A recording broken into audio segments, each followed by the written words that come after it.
Welcome back to Missouri, or I guess I should say welcome to Missouri Field. A second ago on Falcon Radio, a 10-1 win for Ohio over Bowling Green softball. We're back here for the second game of the doubleheader, and Bowling Green trying to pull a win away from the Bobcats. Henry Costco and myself, Ben Korak, from the Falcon Media Sports Network. Henry, a pretty dominant win by Ohio in the first game, led by their pitching by Skip Miller. Why don't you talk us through that first game?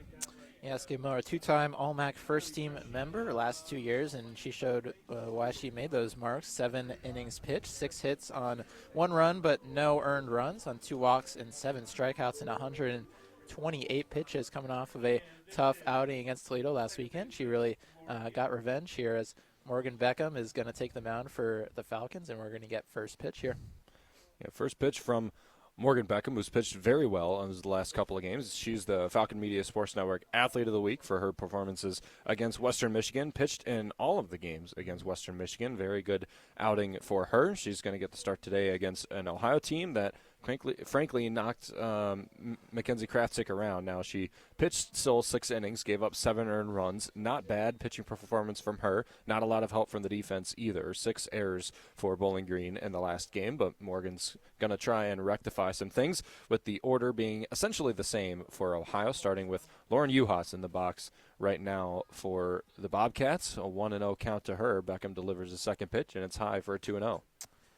Yeah, Lauren Uhas was all over the place for OU, providing that speed that you typically see at the leadoff spot. 3 stolen bases on 3 hits and 3 runs scored on a walk, as well as 4 at-bats. So Uhas all over the place, and it was a well-rounded game for the Ohio offense. This one lined into center field, a base hit for Uhas, who's going to take first base. No, she doesn't miss a beat. Kind of acting like the game 1 is still going on. Yeah, Morgan Beckham off to a tough start. We saw that a lot in game 1, where OU got off quickly with leadoff hits. Only 1 inning in all of game 1 where they didn't earn a hit. Now, 4 for 5 today. It's going to be a tough game for Morgan Beckham, especially considering she's allowed no more than 2 earned runs in her last 7 appearances. The last one she allowed more was on March 29th against Ball State, another very good team. Yeah, that's kind of typical of what we see when OU, Ball State, Miami, later in the year when they come to town. They typically wreck all kinds of offenses all around Division I, and they're doing it here at Missouri Field. Beckham had a pretty good week as a little bunt. The 0-1 pinch, bunted down to Addie Martin, diving play to make the stop. Sorry to cut you off, Henry, but a fantastic play by the Falcons' third baseman to get the first out of the game. Yeah, I know. Martin predicted that. Read it like a book, was running in, catching the bunt before it even was laid down. And is that a pop fly line drive? I don't even know. Bunted right at the third baseman? Yeah. Not even that. I don't think it got above head high. I guess it's a line drive. 1 out now, runner on first base. Runner goes, McKee throws down to second, and the throw is going to be late. A stolen base for Uhas, and that's her 4th of the day, and only the first inning of the second game of the doubleheader. Yeah, I mean, Uhas, top of the MAC, close to it in stolen bases, and, I mean, she's one of the fastest players in the conference for sure. McKee had a good throw, but Uhas just had a better jump on it. Now eclipsed the 20 stolen base mark, and she's still got a lot of games left to go in her season. Fantastic speed. 1-0 count, popped in the air. Third baseman playable for Addie Martin, just outside the third base bag. That's the second out. Weak contact twice now for Morgan Beckham. A line drive off the bunt, and then now a pop-up. That's good to see early on, and it's good to see Falcon defense making those plays here. In this one, Beckham had a pretty outstanding weekend. I mentioned Falcon Media Sports Network Athlete of the Week, had 7 2/3 scoreless across 3 games, including 2 games that were both shutouts against WMU on Saturday. She's really riding that momentum. She's definitely been the pitcher that's been on fire for the Falcons as of late. 1-0 count, 2 outs, runner on second base for Morgan Beckham, who's trying to get out of the first inning unharmed. Here's a strike on the inside, perfectly painted, and a 1-1 count for Beckham. Emma Hoffner, catcher, senior from New Stanton, Pennsylvania, attended Hempfield Area High School. Had a fantastic career with the Bobcats, career .311 batting average and close to 450 at-bats. She may eclipse that mark today. Big career mark for her. Ground ball down the third base line, just barely foul outside of the bag. Eddie Martin was there and let it go. 1-2 count now with 2 outs and a runner on second base. BGSU baseball out in Fort Wayne, playing Purdue Fort Wayne, up 5-1 in the bottom of the third inning. 3 runs scored on RBI walks, a hit by pitch and 2 walks, and then a Gunnar Antillian single and a Braylon Curlis sacrifice fly. All 5 runs for BG scored in the third inning, and the only run scored for Purdue Fort Wayne, Jordan Osterhaus home run to right field. Henry, I know that game for you and I is here's a 2-2 pitch from Morgan Beckham to Hoffner, and it's lined foul again. I know that game must hold a little bit of place in our hearts, considering our first broadcast together was Bowling Green versus Purdue Fort Wayne, and Jordan Osterhaus, I believe, homered in that game as well. Yeah, I remember him. He's a pretty outstanding player for Purdue Fort Wayne, although they're having a tough year themselves this year at 6-27. Yeah, not great. And when you walk in 3 runners in the third inning, that's a rough look as well. Little 2-2 pitch from Beckham, and this lined in the air to left field, and again foul just outside that third base line. Hoffner 3 for 5 in game 1, one of 4 Bobcats to have at least 3 hits in that game. Also had 3 RBIs and a run scored. 1 RBI and 3 runs scored. Has reached base 6 of her last 8 games, and reached base in now 30 of 39 games started this season. Not the greatest series against Toledo, but had 2 hits in her 8 at-bats. There's a ground ball to the third baseman. Diving play, Martin to knock it down, throw to first, and beautiful to Katie Hutter. That puts the inning out scoreless for Ohio. And the top of the first, we head to the bottom with Bowling Green a chance to take their first lead of the day. You're listening to BGSU Softball on WBGU 88.1 FM.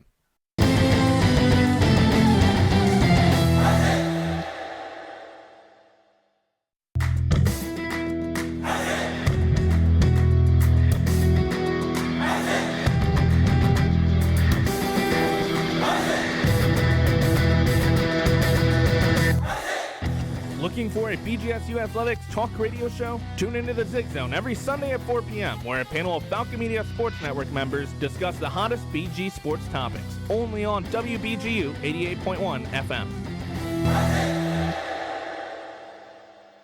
You have the right to know. The right to know about culture. The right to know about the economy. The right to know about technology and to know about sports. You have the right to know about education and politics and the weather. You have the right to know what's happening abroad and in your backyard. But above all else, you have the right to know that this right is under attack, and we must work to protect it. Because in order to be free, we must be informed. Understand the threats. ProtectPressFreedom.org. Mikey Living in the circle for Ohio, pitching in the bottom of the first inning. Bowling Green with the chance to get on the board after holding Ohio off the board in the top of the first. Had the chance to get their first lead of the day, an impressive feat if they're able to get it done. Ben Korek here with Henry Costco from the Falcon Media Sports Network. And Henry, looks like there's some changes in the batting order for Bowling Green, and maybe some that might play into the hands of the Falcons over this pitcher Living. Yeah, no Taylor Barrett in the lineup. Hannah Hunt will be leading off. Eddie Martin will bat second. At third, it'll be Cameron Kaufman, who moves up to the third spot playing short. Ava McKee will be in the cleanup spot, and then Katie Hutter moves in to replace Taylor Barrett at first. And then Kendall Matthews, Payne Steffes, and Hannah Massaro stay in the outfield with Delaney Davis taking over at the DH spot for Scarlett Anderson, who started in Game 1. Of course, Ohio's battery, Living and Hoffner. His first pitch is a strike to Hannah Hunt. Not a stereotypical leadoff hitter, not overly fast. The on-base percentage has been very good in the last couple of games. The best registered hitter for Bowling Green, arguably, in batting average and on-base percentage. OPS is still owned by Addie Martin. So here's the pitch low and inside, 1-1. Hunt's great game in Game 1 despite the loss. 2 hits and 2 walks. Didn't have an at-bat without reaching the base paths.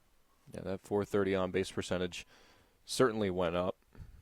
I guess around the 500 mark. 1-1 pitch from Living, grounded down third baseline foul.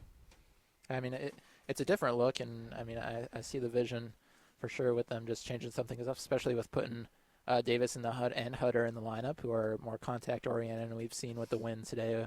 I don't think there's really much of a shot we're going to get any home runs. We saw a couple of just that would have been sure home runs over last weekend die at the warning track. So Ground ball, third base line again. Hannah Hunt. It's a foul ball. Still a 1-2 count. No outs in the bottom of the first inning.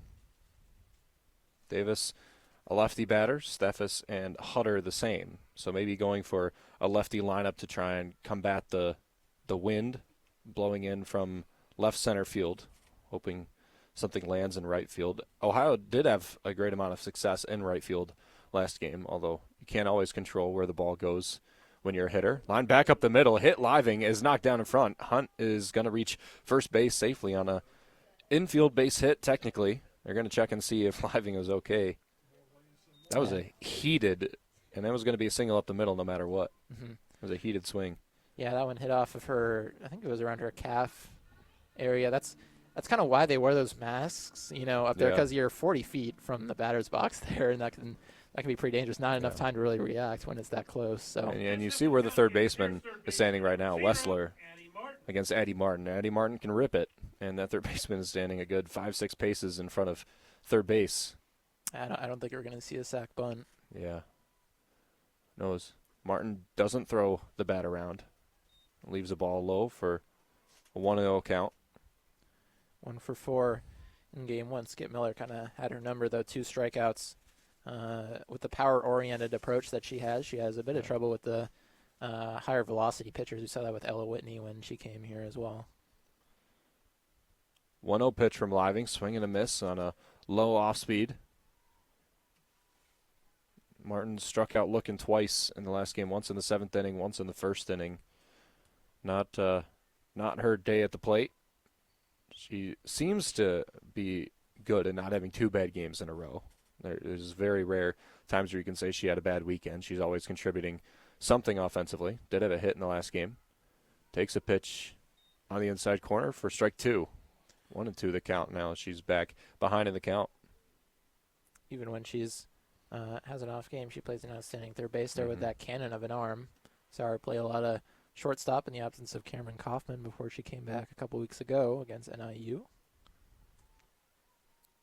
The 1-2 pitch from Living. Lined out in the air to left field. That's going to fall down in front of Izzy Wilson. She'll knock it down kind of clumsily. It's going to be a single for Addie Martin, bringing up Cameron Kaufman with runners on first and second.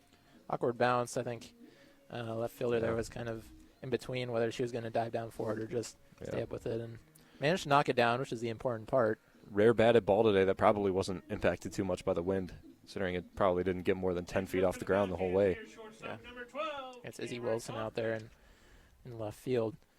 Kind of another common theme here. Top of the lineup continues to rake. Yeah. Saw that a lot in game one. The top of the lineup at production. At the bottom kind of struggled. Kaufman shows bunt, goes around for strike 1, even though it was way low and inside and unbuntable and essentially unbuntable. 0-1 count. This is going to be interesting if she continues to still bunt with both corner infielders playing super in. They're really expecting it. I would imagine Ohio would just give up the out. She does not show bunt. Instead, she leaves the ball away. Ava McKee is on deck with Katie Hutter in the hole. Hutter didn't play all but one game against Western Michigan. She came in as a pinch hitter and had a double in her one opportunity that she got. The 1-1 bunt backwards behind the plate for strike 2. So not able to get the bunt down and advance the runners. She's going to have to do it in another way. And she's got a 1-2 count too. Although Addie Martin just got a hit a second ago in a 1-2 count. Mikey Living, another one of these Bobcat aces. You could pretty much say they have 3 aces on their squad. Mikey Living with 2.31 ERA on the year. This one fouled off by Hannah Hunt. 60 and 2/3 innings, only 20 earned runs on 35 strikeouts, and a .216 batting average against. That's second best in the MAC. Very impressive. Also hitting today in her last 3 games played, 2 for 5, a run, a walk, a stolen base. And in her last 2 appearances, 12 1/3 and only 2 earned runs. Also a back-to-back West Virginia state champion. This here's another foul ball by Cam Kaufman. Yeah. Back-to-back state champs. How often does that happen? Yeah, attended Wahama High School, New Haven, West Virginia. Yep. 2024 All-MAC second team and the All-MAC freshman team. 2.7 ERA, 11-6, 8 complete games, 290 batting average in that 2024 season. Impressive stuff. 1-2 pitch from Living to Cam Kaufman. She rips it, but way foul. Hooks that one over into the trees down the left field line. The Falcons, a lot of experience against these high-velocity pitchers, but not a lot lately. A lot of tough competition earlier in the year against teams like Oklahoma, Indiana, Wisconsin, that you got a lot of these looks. 1-2, no outs, runners on first and second, and again, fouled off. One thing that we talked about throughout the years, the Falcons have forced these, very good teams, especially in the earlier season, to play their best players and put their best hand forward. Mm-hmm. Seeing that again here with OU, Skip Miller and Mikey Living. Yeah. Pretty decent switch when it got to MAC play, especially as the offense was concerned. So here's a 1-2 to Kaufman, and off speed away for ball 2-2 count. Was, the MAC teams were throwing their ace the first game that they played against Bowling Green, whereas they were in situations earlier in the season against Wichita State, Indiana, Wisconsin, UConn, where they were having to throw their ace later in the games because Bowling Green was battling. 2-2 from Living, swing and a miss. Good pitch on the inside, changed the eye level and the pace of Cam Kaufman. Sat her down swinging. Now Ava McKee will step up. Batting cleanup today, the highest she's batted in the order all year. Ava McKee has kind of earned her spot here as starting catcher for this squad, hitting just over 200. She's been consistent. Not too many hitless games. Usually tries to at least get one hit on the board. Also pretty good catcher, although she has not been able to solve Lauren Uhas. Has 4 stolen bases today against, taking that stolen base percentage way down for the Falcon freshman catcher. First pitch ball. Katie Hutter waiting on deck. Kendall Matthews in the hole. 1 out. Runner on first and second. Leaves this one out. 2-0. Count to McKee. This is going to be crucial if, Hunt and Martin can get on base as much as they want, but if you're going to have these hitters like Kaufman and McKee who have been kind of struggling lately and not really getting any production from them, those hits are kind of meaningless. That was a hard one, and a swing and a miss by McKee. Just swung over it in a low fastball. It's a different look from last game to this game as well, considering we've seen low fastballs from Living, saw high fastballs and inside fastballs from Miller in the last game.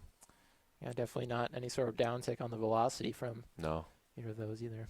Living can really throw, and we talked off air as well about Anna Wise and her ability to throw quite hard. Yeah, that's the thing. Almost harder than the other two. If the Falcons are able to even put up a few runs on Living, they still have Wise sitting back there has the best ERA in the MAC. The 3-1 inside. McKee works a walk. Good job by McKee. Just laying back. That velocity, maybe Living having a bit of control issues here early on. Yeah, it doesn't look like they're too flustered by the velocity. It looked like weren't really last game either against Skip Miller, but earlier in the season the velocity kind of caught him off guard a decent amount. Yeah, they've been attacking Miller and Living both here early in the game. Miller had some trouble first 2 innings before she kind of settled in. Bases juiced, 1 out. Living delivers up high to the lefty swinging Katie Hutter. Hutter, Steffes, and Davis. 3 out of the next 5 batters. All lefties. And now a mound visit for Ohio as they'll go talk to Living. Katie Hutter has kind of struggled as of late. Had an 0-for-8 series against NIU and mentioned only had 1 at-bat in the whole series against Western Michigan, which she did have a double in that at-bat. I don't think I am happy. Yeah, we've seen a lot of production from her lately, but getting the opportunity in the lineup with Gardner just wanted to make some changes and see if they can get some production here. Yeah, also a leadoff hitter generally, and batting with, her RBI numbers don't look that good, even though she's played a lot of the season. Only 14 RBIs. It's the lowest out of most of the registered hitters, aside from Hannah Massaro, mainly because she's led off the majority of the year. Pretty high on base percentage, pretty high slugging percentage as well. Yeah, that OPS is pretty impressive. That's third best on the team at 815. Only trailing Martin and Hunt. Going to lead the pack by a large amount. Yeah.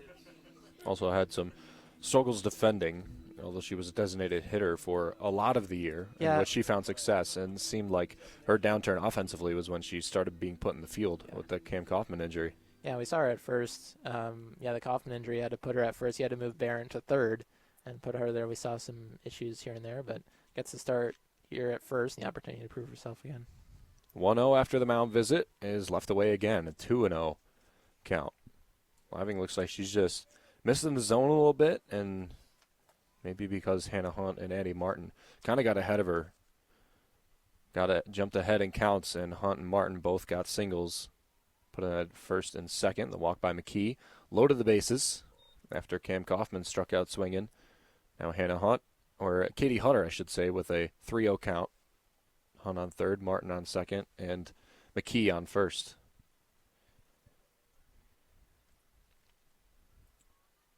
Probably not going to swing. 3-0 with one out, and that was a good idea because she just walked the run in. First lead of the day for Bowling Green as Hannah Hunt comes around to score. Yeah, early rare command issues early on from Mikey Living. Falcon is just taking advantage, not giving her anything for free. 2 hits, 2 walks, and a strikeout in this inning so far. A run on 2 hits for the Falcons. And it's Kendall Matthews who, while did not have the greatest production, only 1 for 3, the only hit at the bottom of the lineup for the Falcons, also put a very good swing on another ball and had some good at-bats in the last game. Yeah, she had great contact in all 3 of her at-bats there that she got contact on. Interesting to see how Living, as she puts a strike there in the zone to lead off the count, if she's able to settle in this batter. Strike on the outside corner. Matthews, a transfer from Lakeland College. Last 6 games played, as this is another strike, 0-2. Her last 6 games started, 3 for 14, 3 RBIs, a run. Does have a home run and 2 walks. Pretty solid defender, too. No errors since March 29th against Ball State. 0-2 pitch from Living. Catches the outside corner. Don't really know what she was waiting for when that was a fastball a little bit up and away. Yeah, I mean, she was down 0-2, maybe didn't expect to get something in the zone there, but that one really caught the low and outside corner. Great pitch by Living. 2 strikeouts, 2 walks for Mikey Living. And just the bottom of the first inning. Also gave up a run on the 2 other hits. Now Steffes grounds this down the first baseline, foul. So Living struggled with the other lefty in the Falcon lineup, Hutter, through a 4-pitch walk, even during a mound visit. Steffes and Davis also left-handers. Hannah Massaro will split them. Steffes attended Rockford High School, hitting near 260 on the year. Was 0 for 3 in game 1 with a strikeout. 0-1 pitch, low and away. Living living away from the lefties.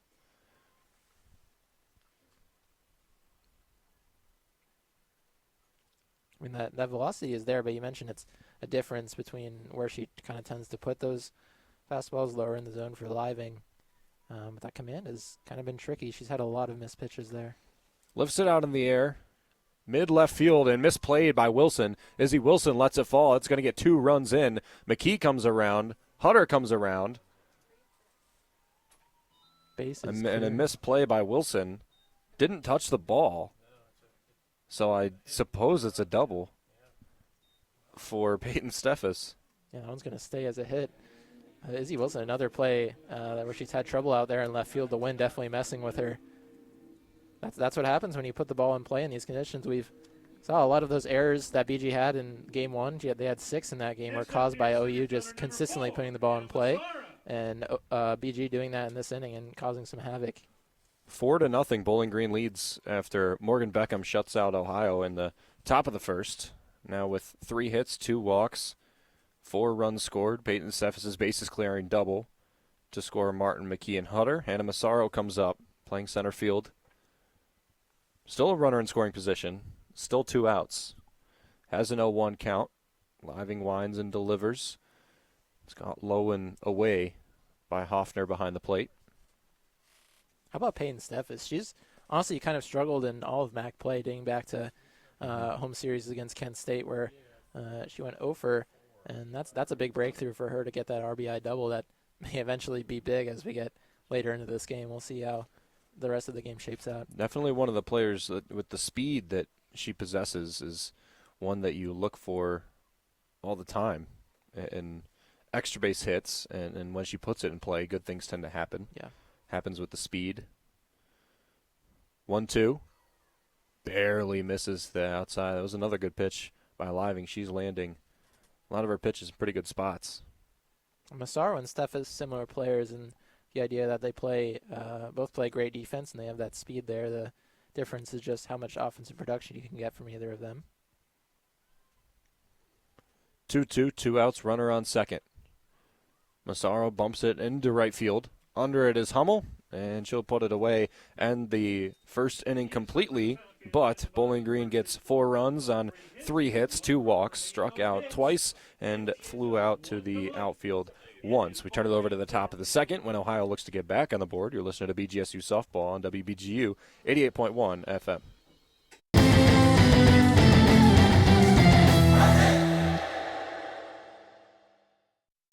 Wake up every weekday with WBGU and The Morning Show. The Morning Show is a community resource for weekly events, news, sports, weather, interviews with community officials and organizations, birthday and anniversary announcements, and more. The Morning Show broadcasts live Monday through Friday, 6 a.m. to 9 a.m. from the Killeen Center at Bowling Green State University. Listen live every weekday from 6 to 9 a.m. locally on 88.1 FM or streaming online at bgfalconmedia.com.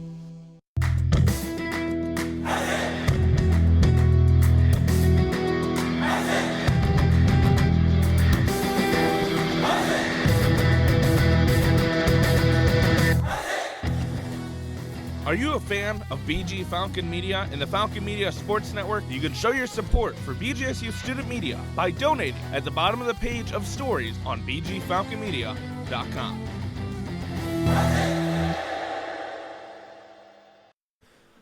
Score update from Fort Wayne. Bowling Green leads 7-1 over Purdue Fort Wayne. It was 5 runs scored in the top of the 3rd inning for Bowling Green after a home run hit by Jordan Osterhaus in the bottom of the 1st for Purdue Fort Wayne. Got Boudreau pulled out of the game. Now Ty Roeder is the pitcher of record for Caden Parker's sac fly, and Gavin Ganun's single to center. That knocked in Garrett Wright.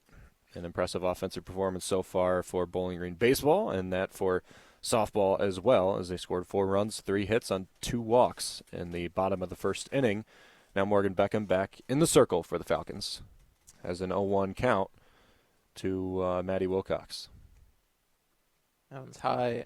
Wilcox, Falcons took advantage of maybe some command issues from Living, and then the big RBI double from Steffes was great to see for her. That's kind of struggled as of late. So 4-0 lead for Morgan Beckham. She's liked pitching with some padding. Pitched against Western Michigan, had that big 7-0 lead through most of that game, and through 5 scoreless innings in that one. A luxury, unfortunately, never possessed by Mackenzie Kraftsick in the last game. In her 6 innings dealt with 7 earned runs, only had 1 run of run support, so really didn't matter after the 2nd run how many she gave up. Yeah, it seems like Beckham, as of this year, has kind of gotten the favor in terms of run support. Pitch high, 2-2.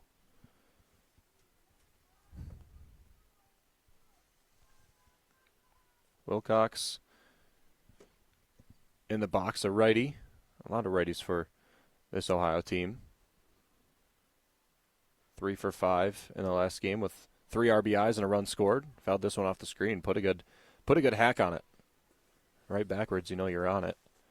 The wind's still howling in from left center field. I mean, you mentioned a lot of righties, a lot of seniors for this squad as well. 4 in the lineup for the Bobcats, as opposed to none with Scarlett Anderson out in this one for the Falcons. The veteran presence is there for them. Wilcox lifts this one on top of the Bowling Green dugout. Actually, wind killed it a lot, but it was foul nonetheless.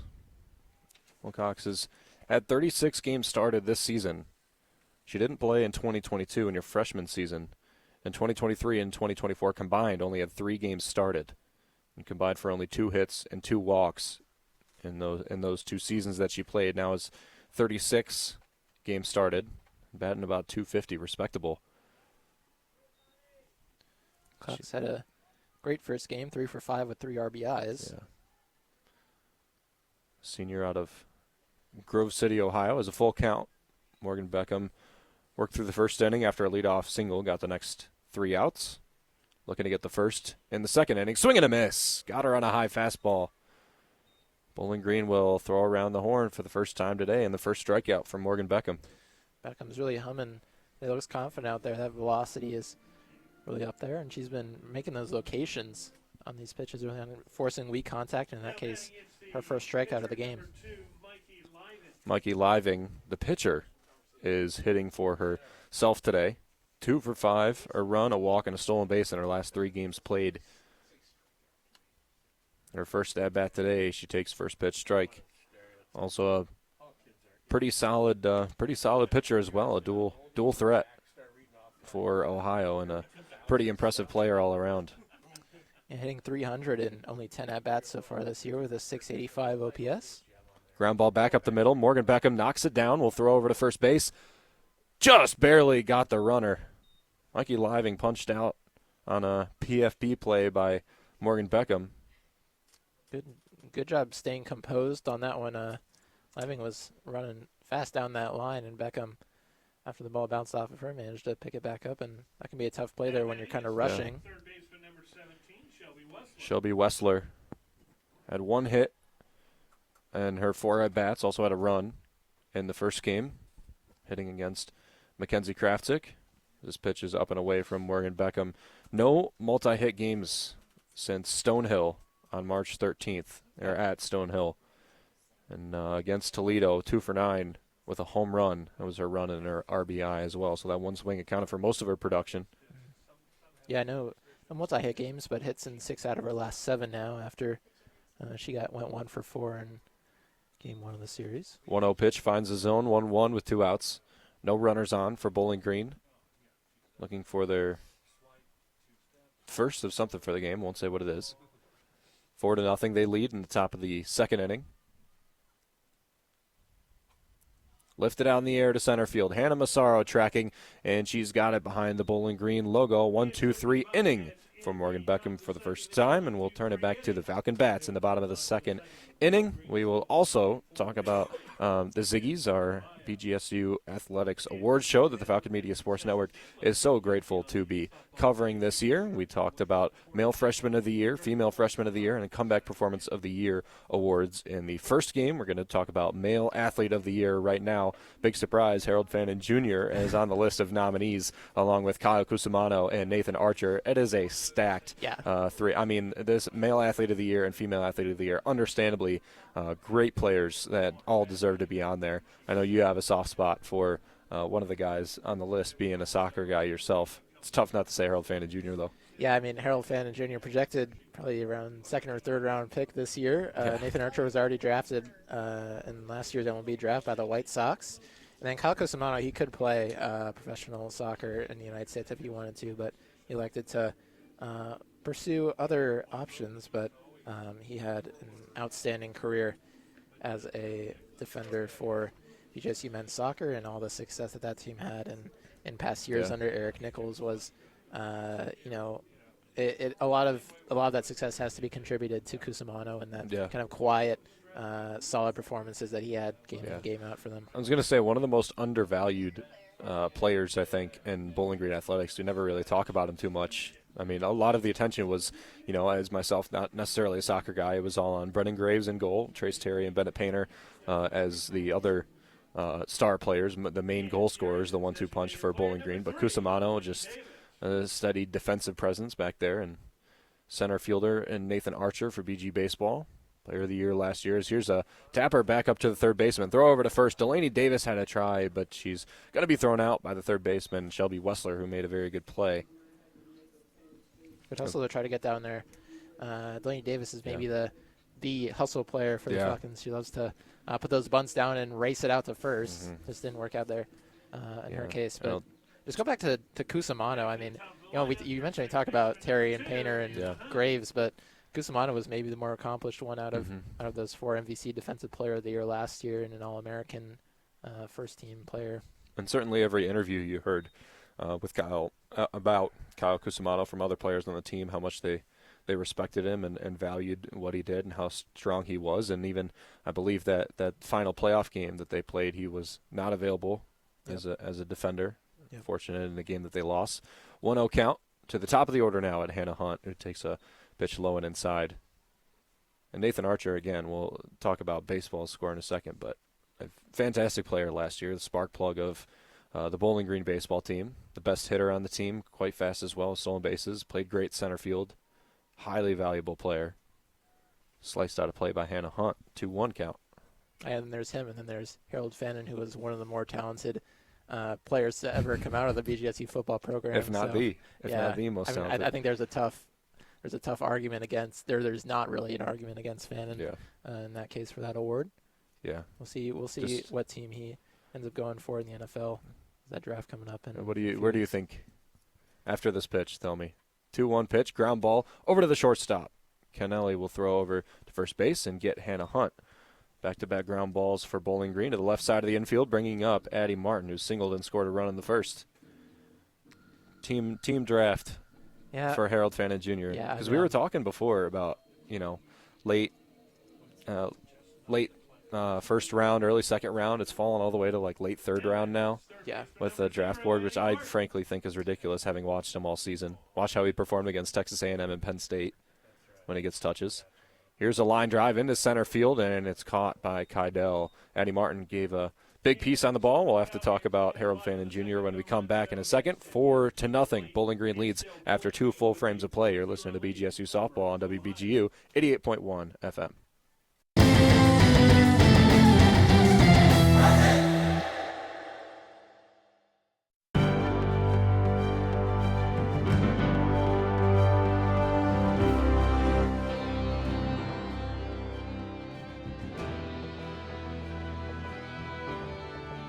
BGSU women's golfer Sammy Dulce is Falcon Media Sports Network's Athlete of the Week. Recently, the sophomore finished second at the Dolores Black Falcon Invitational. She shot a 69 in the final round, the tournament's lowest single round score.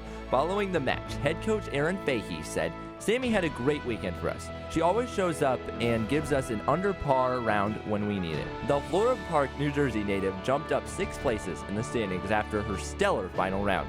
This has been Falcon Media Sports Network's Athlete of the Week.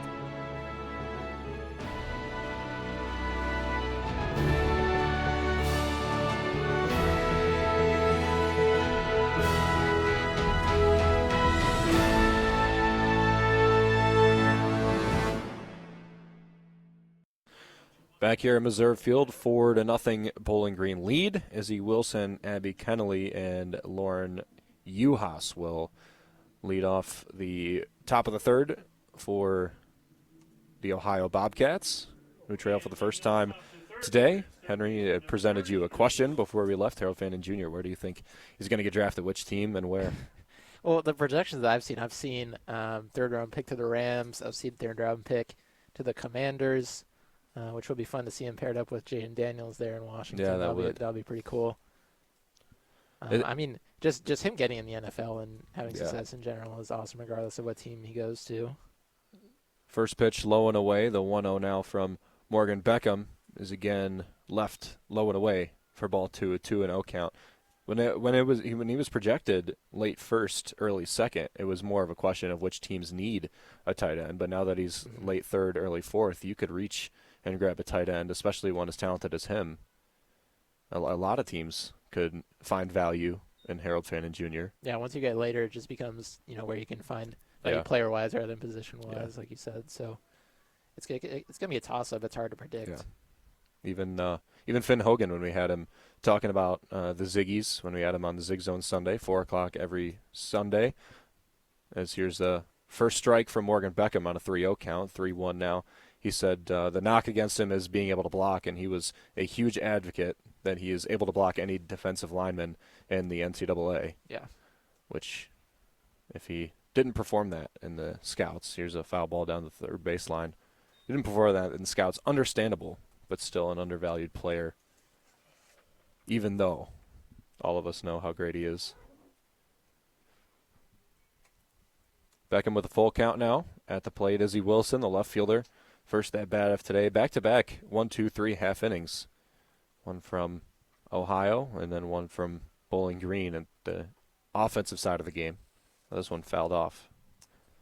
Wilson 1 for 4 in game one. She's had a tough year, hitting under 200 after making the All-MAC second team last year and the All-MAC tournament team as well by hitting close to 315, so it's been almost a 50% reduction this year. Full count up and in. Morgan Beckham lost her. It's the second base runner of the game. Brings up the ninth hitter, Abby Kennelly, and then the top at Lauren Uhas and Cece Kydell. Beckham got the leadoff runner on in the top of the first, but managed to get out of that jam by getting all three hitters out 1, 2, 3 after Uhas. We'll see how this ends up happening with the leadoff hitter on in this inning. Addie Martin pinching a lot. First pitch strike from Morgan Beckham, a 276 hitter. Kennelly, 35 games started this season, only missed 3 of the total amount of games played. No extra base hits for Kennelly this season. And here's a ground ball to the second baseman. Hannah Hunt will go for the tag, get the out, not throw it over to first base, so it's going to be a fielder's choice. But Bowling Green gets their first out of the inning. I'm almost surprised we didn't see the sacrifice bunt in that situation. Just although Martin and Hutter were, of course, predicting it, but Yeah. that's pretty much the situation where you have the bottom of the lineup with the top of the lineup coming up.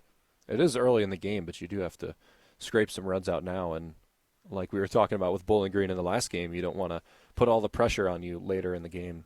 Yeah. You want to get some as early as you can. Pitch up and away from Beckham. Runner on first base. That's Abby Kennelly now, the shortstop. Decent speed. This one's launched in the air to mid-left field. Kendall Matthews tracking in foul territory, makes the catch. She ran a mile to go get that ball at the fence down the left field foul ground. That's a star-level play right there to get out Lauren Uhas. Yeah, great defensive play on the run. That one's not easy when you're reaching your glove out there, and with the the size of the softballs, it's not an east play to just reach out and grab it, as it is in maybe baseball. So great play by Matthews, and that's a big play because Uhas has been absolutely outstanding today. 3 for 4 in game one, and then a leadoff single in the first in this game. Put a little bit too much air under it. This one hugs the ground over to Addie Martin at third, throws the Hutter at first, and gets out of the inning. Again, the leadoff man gets on off of Morgan Beckham, and then she goes 1, 2, 3 after that and turns it to the Bowling Green Bats. 4 runs scored by the Falcons in the bottom of the first. We're at the bottom of the third. You're listening to BGSU Softball on WBGU 88.1 FM.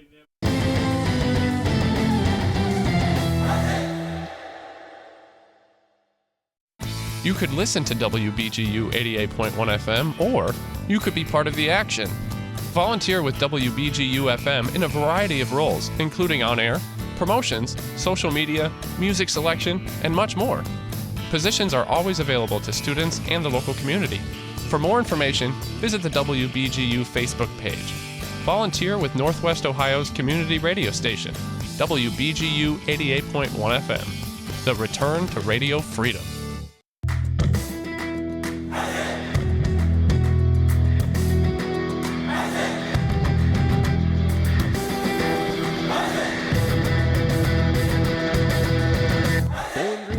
Returns to Stellar Field to battle the Cardinals of Ball State on Thursday, April 17th. Join Falcon Media Sports Network's Tyler Cavillett and Noah Seeley on the call starting at 2:45 for pregame on WBGU 88.1 FM. Cameron Kaufman leads off for Bowling Green after a 1-2-3 bottom of the second inning for the Falcons. They lead 4-0 at the bottom of the third. Trying to add some more. Ben Korak here with Henry Costco from the Falcon Media Sports Network. Kaufman caught check swinging, and she goes around for strike 1. Kaufman struggled lately since her return after hitting her first career home run against Western Michigan on Saturday. Ground ball to the third baseman. Easy play for Wessler. She'll throw over to first and put out for Brenna Farmer over at first. Second out of the game for Kaufman, who's 0 for 2. Bringing up Ava McKee, who had a walk and a run scored in the first inning. So many things that the injury to Cam Kaufman changed in this season for Bowling Green. Ava McKee being one of them, a big bat leaving the lineup, and Kaufman presented need that maybe Chevalier didn't exit out of the lineup. Weren't aching so much for offense production. This one inside, they've been peppering McKee inside. Yeah, we saw a good hit in the first game, but yeah, we saw McKee in the DH role a couple times early in the year in the absence of Kaufman, like you mentioned, and now she's just kind of taken over the full-time catcher role. You just had that extra spot that you might not have had if Kaufman had remained into play. You might not have known what you had with McKee, which is around a 220 hitter and a pretty good catcher. Again, Hutter had to move from DH to first base. Taylor Barrett had to play third, which thankfully she started quite a large amount of games at third base last year, so she had some experience. But Addie Martin playing at shortstop out of position. I mean, catcher is one of, if not the hardest position to play on the diamond, because you have to be, in tune with the pitcher as well as, playing real defense and then hitting as well. And, as a freshman, it can be difficult to adjust, but I don't think McKee's had any trouble. 2-1 pitch, grounded between the shortstop and the third baseman for a single. Ava McKee gets to first base for the second time today, bringing up Katie Hutter with Kendall Matthews to follow. McKee, as you mentioned before, it doesn't really go too many days, too many series without a hit.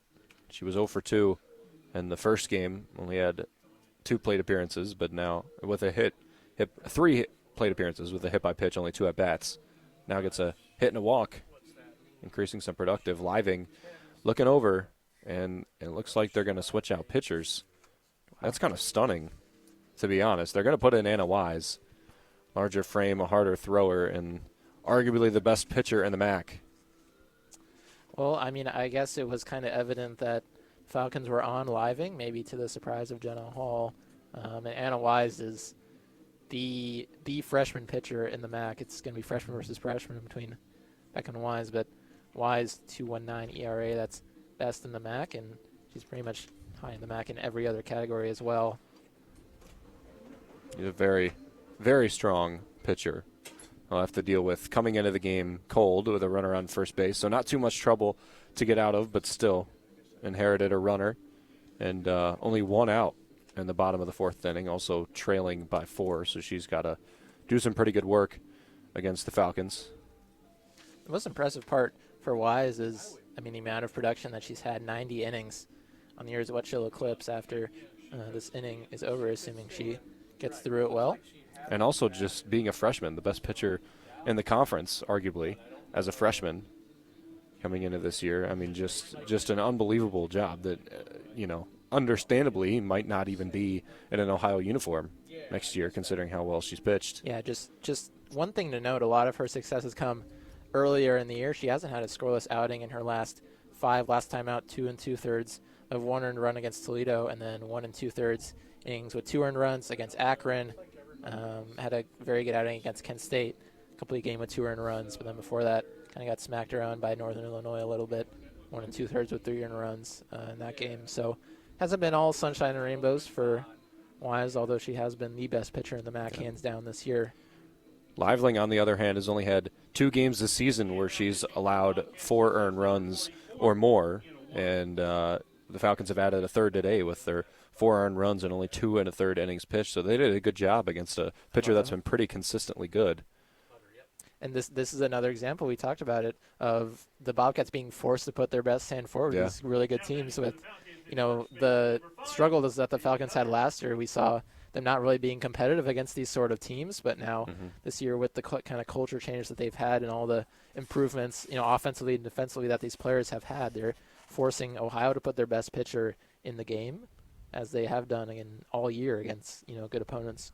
Hutter, a good all-around hitter and a lefty, sees a 2-0 count right now, so we still don't know what the strategy was in putting 3 lefties if any strategy, in putting 3 lefties in the order for Bowling Green to pitch against Living, or to hit against Living, but might not be to the same benefit as it is now against Anna Wise. 3-0 count now to Hutter. Understandably, Wise trying to find the zone for the first time. I think it's less about the left-handed, hitting part of it, and more just about getting these players some different looks. Delaney Davis has been very good in MAC play in the limited number of at-bats that she's gotten. And Katie Hutter, although she's kind of struggled as of late, she's still has the 3rd best OPS on the team, so you want to get her in the lineup when you can, especially when the offense struggles without her. Painted the outside corner, strike 1. The 3-0 pitch is left low and walks again. That's back-to-back base runners for both Living and now into Anna Wise. A runner on first and second with 1 out for Kendall Matthews. Now Matthews, a righty, good amount of power, is hit very well. And today has had pretty good at-bats, although her production doesn't show too much. Only 1 hit, had a strikeout looking in the first inning. So had a very good at-bat. Give a couple of balls a pretty good swing. Matthews is a clutch player. She shows up when it matters. Big 3-run home run that gave the Falcons that big lead against Western Michigan in Game 2 of that series. So she is best when there's runners on base and when she's has the best opportunity to succeed. 0-1 pitch from Wise. Catches the zone for strike 2. 10 runners left on base for Bowling Green in the first game against Ohio today. Ohio had 12. Now, granted, they scored 10 runs, so that's a lot more runs able to be produced. But still, 10 runners left on base is a lot for this Falcon team, who only scored 1. Now they're at 4 runs. This one left low and away. A 1-2 count. Yeah, Skip Miller is really kind of elite at, with all the experience that she has at, keeping the leads manageable and keeping teams off the board regardless of how many hits they get. McKee on second base, Hutter on first. The 1-2 pitch. Matthews lines it to the second baseman, and Uhouse puts it away. 2 outs now with the runner on first and second. Peyton Steff is up at the plate. Right idea for Matthews. Just trying to poke one out into the outfield there in right field. Just didn't quite get enough power on it, and the play was made there at second base by Uhouse. So now Peyton Steff is back up to a lefty. Doubled on what could have been a flyout to the left fielder, but the wind caught it a little bit, and she was given a double. Pitch inside, low and in, just missed the zone. Wise wanted it. That RBI double that gave the Falcons the 4-run lead. That was only her second game with a hit in the last 8 games. 1-0 pitch, catches the corner for strike 1. She also has not had a multi-hit game since Kent State on March 21st, so it's been a while. She's already got a hit today, so she's going to have probably 2 or 3 more opportunities to get one. This will be a big situation for it, too. Although McKee not the fastest at second base, so it'll have to be a real job. Here's a line back to Anna Wise as the pitcher, and she'll catch the line drive. Bowling Green threatens with a runner on second base, but does not score after 2.5 innings played. We have Falcon back up to the top of the 4th inning. Yeah, top of the fourth inning, correct? Brenna Farmer, Emma Hoffner, and Maddie Wilcox will be back up. We'll talk about some more Ziggy stuff right now. We talked about Male Athlete of the Year, Nathan Archer, Kyle Kusmano, and Harold Fannin Jr., the nominees for that award, and the Ziggies on April 23rd. The coverage of all of that and the winners will be posted on bgfalconmedia.com. You'll navigate to, or if you just look up the Ziggies, it'll be right there. We own the rights to that website. Female Athlete of the Year, we'll talk right now. Kylie Cubison of Bowling Green Track and Field and Cross Country, Lauren Hovey of Bowling Green Volleyball, and Amy Velasco of Bowling Green Women's Basketball. That is another stacked list of 3 athletes to choose from. Yeah, all 3 of these are perfectly deserving for this award. Kylie Cubison with all the records that she's broken in cross country, and then Lauren Hovey. I mean, obviously the volleyball powerhouse that Daniela Tomic ran, now also head coaching Cincinnati, but Lauren Hovey is, the volleyball player for the Falcons, and she's had broken numerous records already, and she'll be looking to break more in her senior year. Yeah, Player of the Year for MAC Volleyball. Kylie Cubison, again, a very strong runner, also a MAC champion at indoor track and field. And then Amy Velasco, who the success might not be there, but again, it is a heart and soul of a team, along with Lexi Fleming of women's basketball, who's a very good program and a very good player that's deserving of Athlete of the Year, probably the best player for women's basketball, arguably. Velasco has been the leader of that Falcon squad that's seen a lot of success lately. Ground ball to the shortstop. Kaufman knocks it down, throws the first, and just barely got Brenna Farmer. That's a fantastic play by Kaufman. That's what she provides there at shortstop, that composure and the ability to take anything that's given to her. Didn't pick it cleanly off the dirt, but was able to remedy that with some good arm strength. Certainly not the same arm strength we see out of Addie Martin when she was playing shortstop, but more sure-handed fielder. This is a high fly ball into shallow center field, actually shortstop. Can't tell where the ball is going to end up with all this wind. It killed it right to Cam Kaufman, so she's going to get her second put out. Yeah, Kendall Matthews was ready to field that one before it curved right back into Kaufman. Quick 2 outs there for Beckham. Yeah, Maddie Wilcox will step up with 2 outs very quickly. Still a 4-0 lead for Bowling Green in the top of the 4th inning. Morgan Beckham has been dealing a 1-2-3 inning in the second. Leadoff runner on in the first and the third, and then 3 outs after that. It's interesting how this can happen where the Falcon ace kind of gets lit up in game 1 by the Bobcats, and then Morgan Beckham, the freshman, who has pitched extremely well as of late, comes in and is kind of knocking down these Bobcats in these first opening innings. The 1-0 pitch from Beckham, up and away for ball 2. Beckham's last 5 appearances, twice against NIU, 3 times, all 3 times against Western Michigan. 14 2/3 innings pitched, only 2 earned runs, 6 hits, 8 strikeouts, and 2 walks. Impressive as can be. No more than 2 earned runs in her last 7 appearances, all spanning since March 29th against Ball State. About as good as you can expect from a freshman not named Anna Wise. Or, I'm sorry, not named Mikey Living. Beckham, the 3-0 count is up and away, so she loses the 1-2-3 inning with the walk to Wilcox. And command on that 4-pitch walk. Stepping up to the plate is Anna Wise, who has to hit for Mikey Living. That was a point that we missed on when the pitching change happened. Is that Wise, who has not recorded an at-bat this season, I believe, is going to have to hit. Yeah, this is an interesting situation. Hall definitely didn't expect Living to have to be taken out of the game so quickly, and that kind of leaves an odd situation with a pitcher who hasn't really hit in a crucial point in the game for the Bobcats. Batting in the lefty side of the box and gets an immediate hit off of Morgan Beckham. I mean, that's just a classic there. That's why we play the game. You could not script it any better than that. Yeah, first hit, and since the first inning, only second hit of the game for the Bobcats is courtesy of the first at-bat of the year from Anna Wise. Yeah, batting 1,000 now. For sure. My gosh. Best hitter on the Bobcats now. Yeah, pretty much. They're going to pinch run, it looks like, for Maddie Wilcox. That is Hummel. That's Belle Hummel, who is playing right field. So yeah, she's going to go into. She's not into in the lineup. Yeah. So she's going to.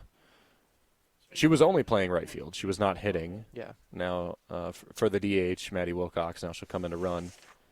Just a smart move and smart long-term planning to get a faster runner on second base, runner on first base as well, and Anna Wise will have to run for herself. Yeah, Wise not a lot of base running experience. You can't pinch run. Well, 0 this year. Yeah, 0.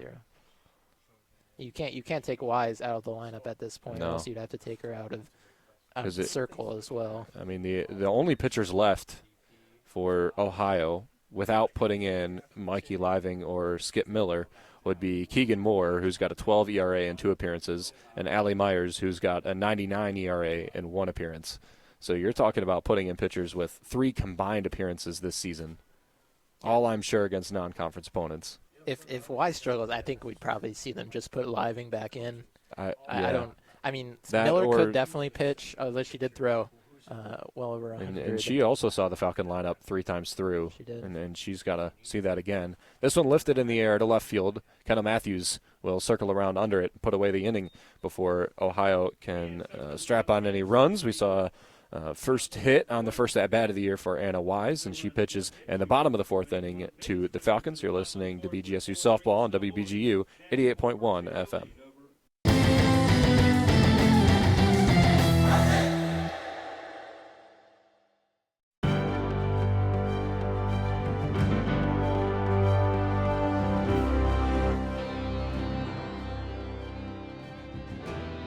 BGSU Baseball freshman outfielder Carter Motice made his collegiate debut for the Orange and Brown on April 9th, earning the start against Youngstown State. Motice did not disappoint, going 2 for 4 at the plate with 2 doubles and 3 runs batted in. Motice, who is a star at Jackson High School in Massillon, Ohio, did not play in the first half of the season due to injuries. He helped the Falcons defeat the Penguins 17-5, sweeping the season series over Youngstown State. Overall, 9 freshmen have seen action for BGSU baseball this season. This has been 60 Seconds in Falcon Athletics.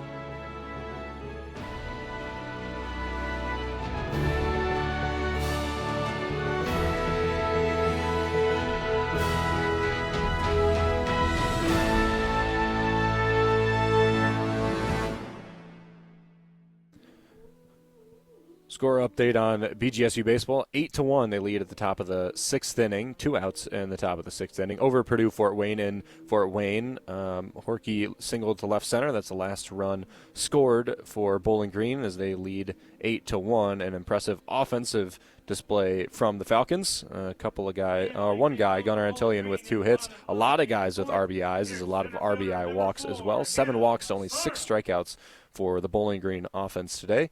And a lot of runs scored, 8 total to only 1 for Purdue Fort Wayne off of a Jimmy Jack home run from Jordan Osterhaus. 0-1 the pitch from Wise to Hannah Massaro.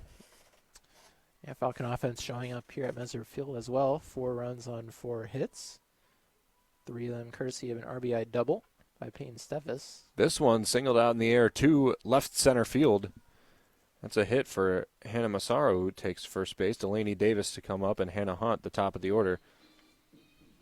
Well, I think we can expect a bunt here from Delaney Davis if she's bunting with no runners on like she usually does. She'll be betting here, watch the corner infielders are going to play way in. This is going to be a interesting situation. Hannah Massaro has struggled at the plate a little bit, but had 2 hits against Western Michigan in her 8 at-bats. And before that, it took her since April 1st. Now here's a bunt from Delaney Davis. She has a chance to get down there at the line. Just barely missed it. It was a good play from Farmer. Brenna Farmer ranged all the way into about home plate to make the play and threw it to Uhouse, who was covering, but she did the job. Yeah, Davis is speedy. That was a very good bunt as well. Farmer made a very good play. To get Davis out, which is a big deal because top of the lineup is coming up with Hannah Hunt and Addie Martin on deck. Both of these players with hits in the first inning. He only forces at first base, and Hunt had a hit and a run scored in the first with a ground ball to the shortstop in the second. She fouls this one long down the right field line. This is also big. Massaro moves in to scoring position at second, so the double play no longer in order. Might not be the worst idea either for Bowling Green to start trying to go to right field more often, considering you play the wind against the right fielder who will have to track it in weird directions. And also Anna Wise throws quite hard, and you're going to be behind it naturally. Just putting the ball in the outfield is a good plan here today. Yeah. 0-2.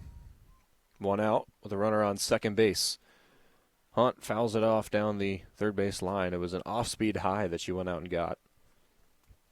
Falcons are really on Living and Wise. I think maybe seeing Miller and the velocity that she has kind of allowed them to catch up to these pitchers a little bit. And I'm impressed just with their ability to stay with them and not, get down on themselves after kind of getting, having a tough first game. They're, bouncing back in best way possible.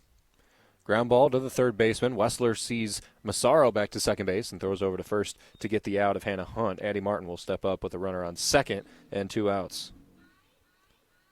Martin with a single in the first, and then lined out to center field second, so good contact in both of her at-bats. Very good play by Shelby Wessler as well to check the runner at second, make sure she didn't advance. Although with 2 outs, runners on second and third are essentially the same. Now Addie Martin, a single and a run scored in the first. Line out to the center fielder in the second. Pretty good swing, too. Takes first pitch low and in for ball 1.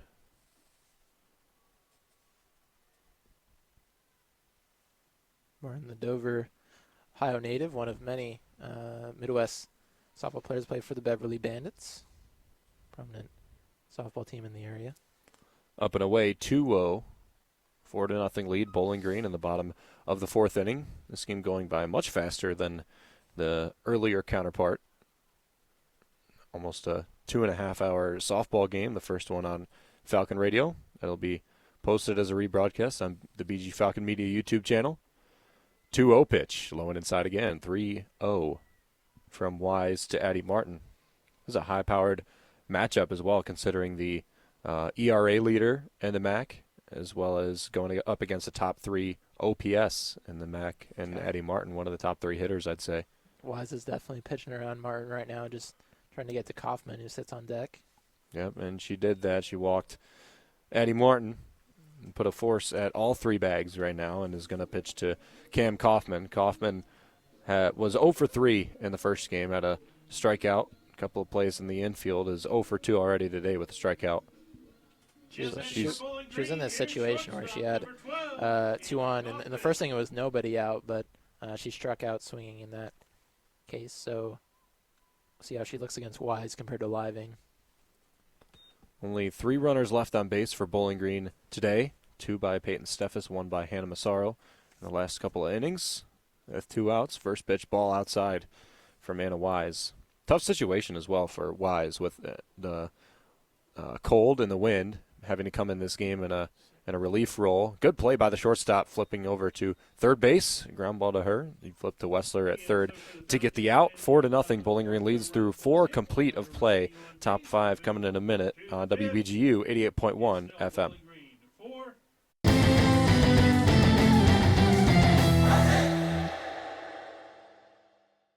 Time now for your WBGU community calendar. Happening all month long, the Wood County Museum is hosting their annual Easter egg scavenger hunt. Kids and adults can find all 10 egg signs that are hidden around the museum grounds and collect the clues to win a prize. On Thursday, April 17th, the Wood County District Public Library has their monthly Books with Friends book discussion. This month's book is The Secret Lives of Booksellers and Librarians by James Patterson and Matt Eversman. The discussion starts at 11 a.m. and is held on the second floor meeting room of the library.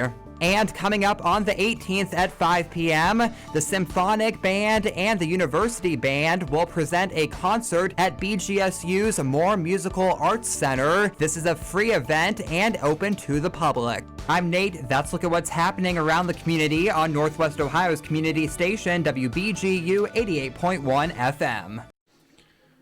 You just heard our board operator, Nate Henners. Nate, thank you for board operating our 2 games. Last game on Falcon Radio, this game on WBGU 88.1 FM. You've got to listen to a little bit of a better one. 4-0 BG leads at the top of the 5th inning. Henry Costco, myself, Ben Korak from the Falcon Media Sports Network. Go to bgfalconmedia.com or BG_FMSN for the preview of this series if you want to read it after the games are done, but certainly go read the recaps. That'll be posted in the next day or so, probably tonight if I had to guess, and the BG Falcon Media YouTube channel, which Henry and I will have an Addie Martin feature going out in the next couple of days. Line drive over the head of Cam Kaufman into the gap in left center field. It's a single and a leadoff single for Izzy Wilson, her second time reaching base today. Their leadoff hit for the Bobcats this game. All 3 of their hits have been leadoff in the inning, but not much has come of it so far. Yeah, that Addie Martin feature you were talking about is all about her injury last year and her recovery process and how she's went from only playing first 8 games of 2024 into this year where She's having a career year and is one of the best players in the MAC.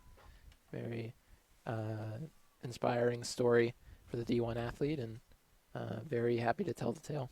And again, we don't really talk too much about. We highlighted it a little bit, but just being in her first year of full season play, a redshirt freshman, she's going to have 3 more years of eligibility left. Yeah. So like we mentioned with Anna Wise to be doing what she's doing as a freshman, for Addie Martin, who essentially is a freshman, to be doing what she's doing is immensely impressive. Morgan Beckham as well. Yeah, Morgan Beckham as well to be doing so well, who's in the circle. It was a good segue, Henry. And just hit a batter. Just being Abby Kennelly and put her over at first base. Morgan Beckham will have to work away out of 2 runners on and no outs. Top of the lineup comes up Lauren Uhas, as they're going to John Hall's talking something over with the unplayed umpire. Did he say she didn't drag it out of the way? And what was the call? The runner, said, Wilson, went back to first. Before that pitcher was, did they say it was a foul ball? Is that what he said? let's see, yeah, they just flashed 2-1. Must have said hit the bat. 2-1. So it's a foul ball. Saves Beckham Interesting. a little bit. Yeah, that's a big deal because the top of the Yeah. lineup is coming up. So scratch out the hit by pitch on your scorecards. Yeah.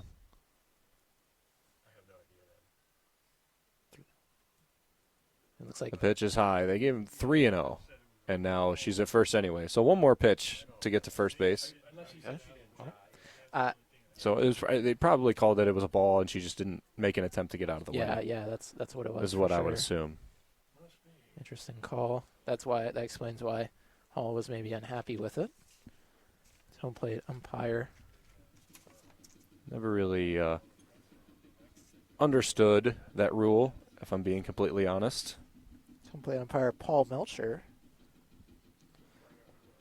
Never really understood or liked that rule, to be completely honest. If I if the pitcher throws it at you and you want to wear it and you want to take the pain, Yeah, you know. if it's coming right at you, if you sticking out your elbow is another thing, but if you're just standing there and it hits you, that's is left Not sure high. about that. Yeah, my just argument would be like, if you're talking about the pitcher and protecting pitchers, like, don't throw it at her. Keep it over the zone. And I understand if you're like hanging over the plate and it's still you're not getting out of the way, that's one thing. yeah. But that one inside as well, very Yeah. close, but a 2-0 count now for Beckham with 2 runners on. Like if that pitch hit Uhas, is that a Yeah. call? Like Yeah, I don't that know. That one was pretty inside, but not quite at her. Gardner will stroll out to the mound to talk to Beckham, who's losing it a little bit. This is her first inning of, her second inning of 2 runners allowed. Has not allowed a run yet for 2-0 Bowling Green leads. Yeah, I just don't understand. Like, I get the hit by pitch thing, but it's subjective. I'm an umpire in the off season, in the summer as well. But like, what constitutes getting out of the way? Do you just have to flinch? Do you have to turn around? Everybody has a different way of flinching, and the time that it takes the ball to leave the hand to get to the plate. Can you tell yourself to stay in? Can you tell yourself to flinch? Like, Yeah. Well, it's just a very tough. In the rule book, that's in quotes a judgment call by the Yes, umpire, yeah. but I mean, It's just like, it's a does tough situation. you and I played baseball. Did you ever think to yourself, no, stay in there and take it? No, you just kind of like did. It just happens. It happens, You don't have time to think about it. Yeah. If you don't have time to think to swing the bat, you don't have time to think to get out of the way. Here's a pop fly. Looks like it's going to exit play. Might have stayed on the infield if it was over the weekend and not today, but considering the wind that we're having, it's a short strike, 2-1. Just based on the American flag, which is earlier on the judgment, it seems like it might have died down a little bit in the past maybe half an hour or so. But I mean, it's you still can still count all 50 stars on that flag, though. Ground ball up the middle past Cameron Kaufman. That'll get the first run of the game in for Ohio as Massaro strolls over to cut off the throw to the plate. It's going to be a single for Lauren Uhas, who's continuing to kill the Falcons in the first run of the game for Ohio. That's 5 hits on the day now and 8 at-bats. Extremely impressive day for her. That's only her first RBI, though. Now batting, this is center fielder number 5, CC Kydell is 0 for 2. Bats in the first and third inning. Line drive bunt to the Addie Martin, the third baseman. jumping play by Cam Kaufman to try and knock it down. Massaro's going to try and throw to third. It's going to hit the runner, and backing up the play is Morgan Beckham to try and get it. Dangerous throw. Addie Martin looks like she might have hurt her hand a little bit, but she's taking a second. Might have jammed her hand trying to dive for that ball after the throw from Massaro in center field. That was a dangerous throw. That was poorly if that one got out of harm's way of Martin. That was also the hand that she injured last year. Gardner's over there talking it over with Martin. Looks like she'll be okay and she'll stay in the game. And again, another play that was inches away from being an out and caught by Cam Kaufman. So many of those today. Yeah, that sort of thing hurts a lot more, in these sort of games because the cold, but you feel it a lot more. Yeah. Only hope that it's just like a stinger and it'll just shake off. Maybe landed weird on her forearm, and that's what's going on. Says she's fine, looks to be fine, and is still good. Still playing third base, a couple of steps in from third. No outs, now bases loaded after that play. A single into center field over the head of Cam Kaufman. Brenna Farmer will step up to the plate with said bases loaded. Already 1 run scored in the inning. Beckham's got a job to do to get out of it. Infield not extremely in, but still decently in. There's a fly ball out into center field. It's deep. Massaro's chasing it back on the warning track. Great catch. Tagging up as the runner going third. Run will score. Trying to tag is Addie Martin, who can't hold on to the ball. That's a long sacrifice fly for Brenna Farmer, who's continuing to do her job very well, bringing up Emma Hoffner with an out and runners at the corners. Fantastic defensive play by Massaro. Long run to reach that one. It's always tough when you get close to the warning track. Have to have spatial awareness, and Massaro mentioned how good of a defender she's been all of her career, doing it well there. And again, another great throw to third. Nearly got the runner out if Martin may have caught it, but Uhas at third, Kydell at first. Brenna Farmer with the sac fly.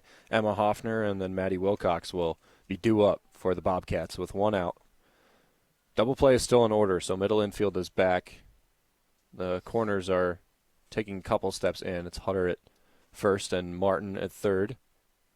Up and away, throw down to second base is cut off by Hannah Hunt. They'll just let the runner go. Now second and third, and the double play is out of order. And Kydell moves up. That's her 9th stolen base of the year. 2-0 count, 1 out, 4-2. BG still leads, but 2 runs in the top of the 5th already for Ohio, and they threaten again with 2 runners in scoring position and only 1 out. Here's a line drive down the third base line and foul. All the way into the corner of left field. That would have been trouble if it was 10 feet toward right field.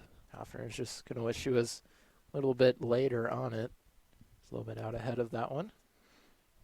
Popped up to third and grounded out to third and popped out to short in her last 2 at-bats.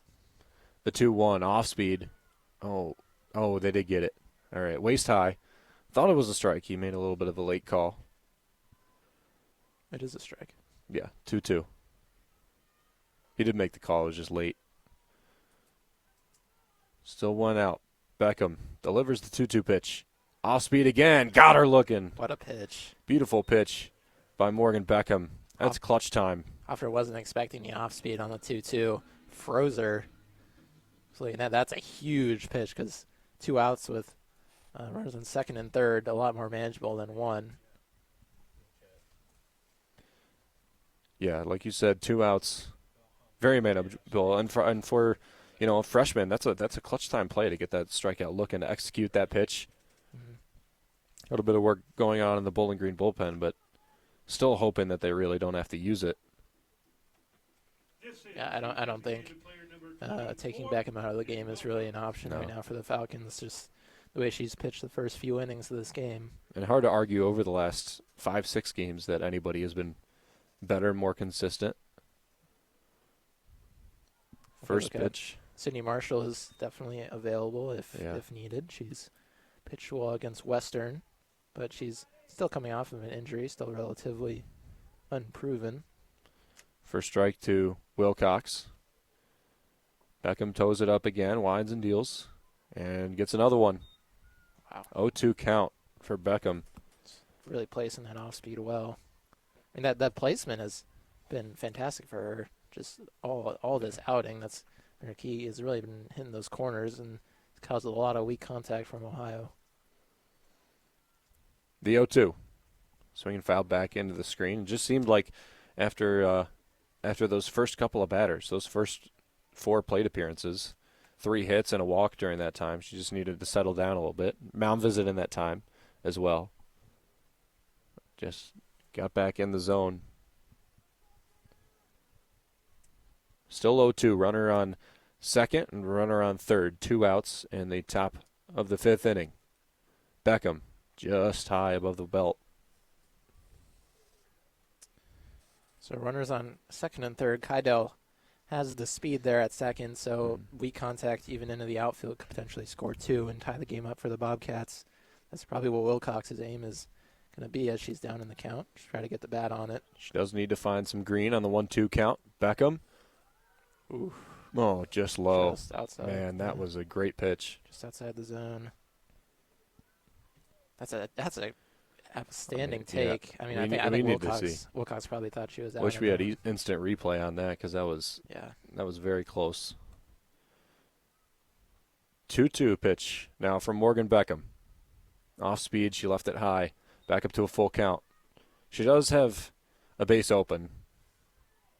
And Anna Wise, the pitcher, who is 1 for 1. Batting 1,000. I don't know if we'll leave her up there in that position. But yeah, I mean, Wise is definitely the better look in this situation. Although you do want to get the out. Full count, 2 outs, payoff pitch, low and inside, ball 4. So Anna Wise is going to have to hit with the bases loaded. She can really help herself here. Yeah, again, not the worst thing in the world. And when you have a runner on first, that puts a couple extra outs in play. If there's a grounder to short or second, that makes it easier. Although, again, Bowling Green pitcher, like we mentioned with Kratzik before, getting to an 0-2 count and then falling back down. In this case, walking, and some other ones working at full counts, 2-2 counts, and hits. Here is Anna Wise. She's 1 for 1 and fouls this one back into the screen. She's not afraid to take hacks. She's only seen 3 pitches, and she swung at 2 of them. One of them's a hit. The other one's a foul ball. This is a fun situation. Yeah. I'll bet she's. I wonder what her nerves are like out there if she's feeling unexperienced or if she's feeling confident. She's just got the leading runs in scoring position. Well, the tying run in scoring position, the leading run on first base. It's one of those unique situations. The softball pitcher hitting in the middle of the order in a crucial situation in their second at bat of the season. Could be a big portion of the game. It is, yeah. Beckham gets her sign. 2 outs, bases loaded, the 1-1. Outside. Oh, it did catch. 1-2. I'm assuming that was an Ohio fan not happy. Still yelling. Yeah, a lot of Bobcat fans in there enduring the cold in the stands today. Now Morgan Beckham with the 1-2. It's fouled back into the screen. And a Wise putting a swing on it. Again, that's another one that could change the entire complexion of the at-bat. Yeah, I mean, 2-1, 1-2, big difference. Well, I expect off-speed here from Beckham on the 1-2, maybe try to get her to chase low. 1-2, ground over to the shortstop. Cam Kaufman will throw over to first. Picked out by Katie Hutter, and that'll get the Bowling Green out of the inning with only 2 runs scored for Ohio. 4-2, BG leads as we head to the bottom of the 5th in the Falcon Bats. It'll lead off with Ava McKee, Katie Hutter, and Kendall Matthews. You're listening to BGSU Softball on WBGU 88.1 FM.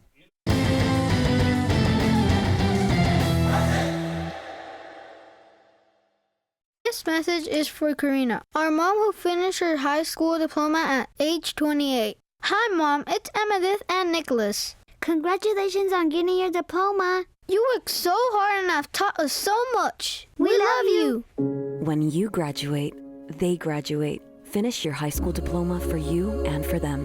Visit finishyourdiploma.org to find free and supportive adult education centers near you. Brought to you by the Dollar General Literacy Foundation and the Ad Council.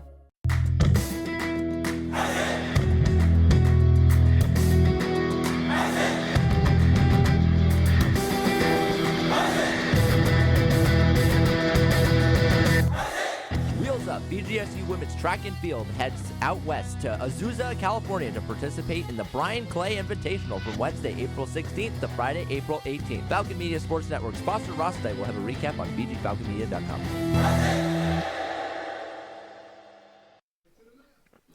4-2 BG leads after the top half of the fifth inning. McKee, Hutter, and Matthews will lead it off for Bowling Green in the bottom of the fifth, trying to get a couple of runs back after Beckham worked their way out of a pretty solid jam in the fifth inning. That was the first inning, really, that she struggled. She was pretty well dealing in the other ones, and even with her two base runners in the fourth inning, she had 2 outs when both base runners got on. She has been exemplary today. Fantastic outing from her to continue a very good streak. And you know what the difference has been? It's those errors. You know, the defense played very well in that inning. Massaro had that great play, and then Kaufman made the crucial out on that tough play, the ground ball to her. So, you know, if this was last game, those plays might have been errors, and it would be a tie game right now. That's the difference for the squad right now. Yeah. Also, just credit to Anna Wise, who's put 2 balls in play. Yeah. And on that one, unfortunately, with 2 outs, the ground ball to shortstop, but 1 for 2. In her season and her career now. 0-2 after an off speed. Ava McKee's down in the count. Still batting .500. That's pretty good. Maybe that's a long-term offensive piece. Freshman can only add so much. 0-2. Just away. Close pitch. It was a 1-2 count. Again, Ohio fans not really happy.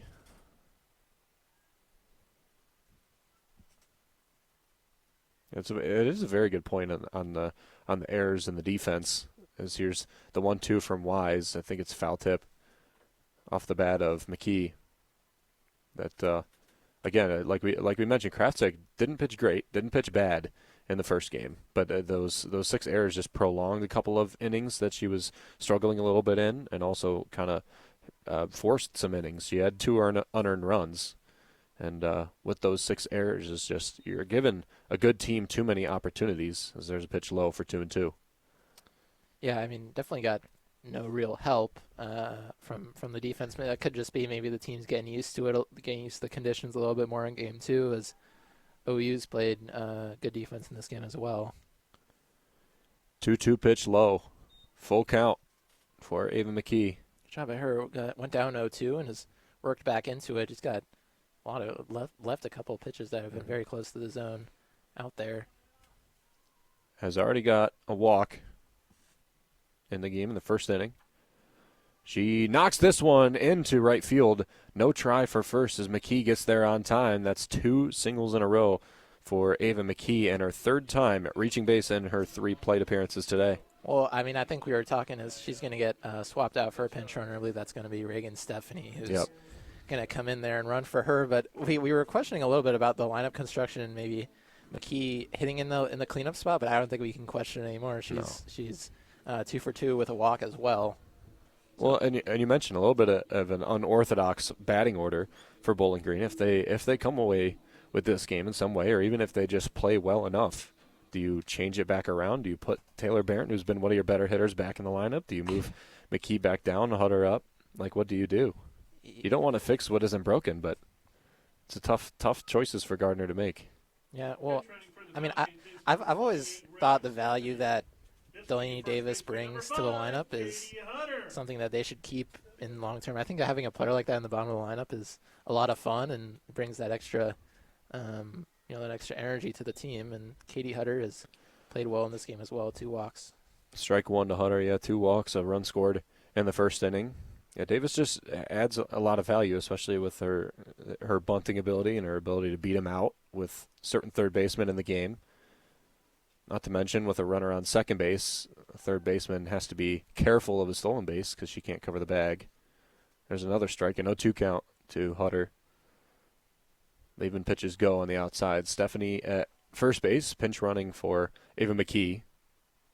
Stephanie lightning fast.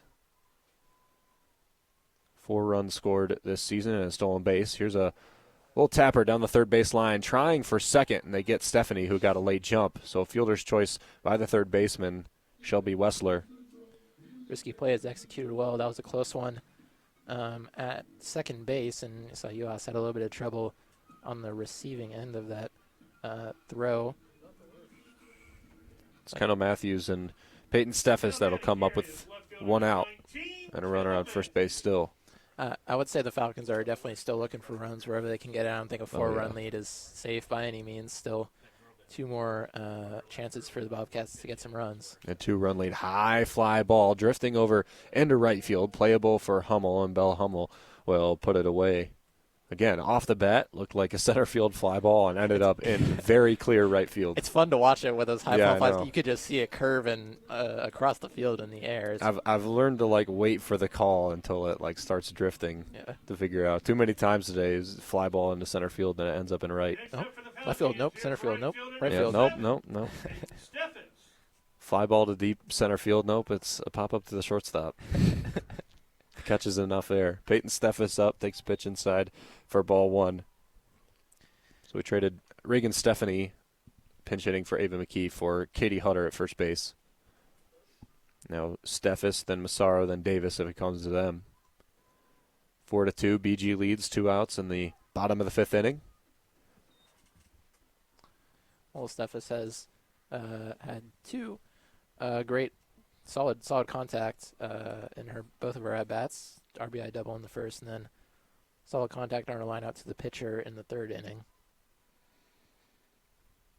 1-1 count. Off speed has spun way high. That one was eye high to the umpire, so second ball of the count. Still 1 strike. Steffes with the pop fly in the first inning and ended up eating the left fielder alive and dropping for a double. Steffes had the bases clearing double, gave Bowling Green a 4-0 lead. And again, one of those things we've talked a lot about today, some lucky breaks for the Falcons, as there's a 3-1 count to Steffes. But that was a bad break for Ohio, certainly, considering it could very well be a 2-1 game right now.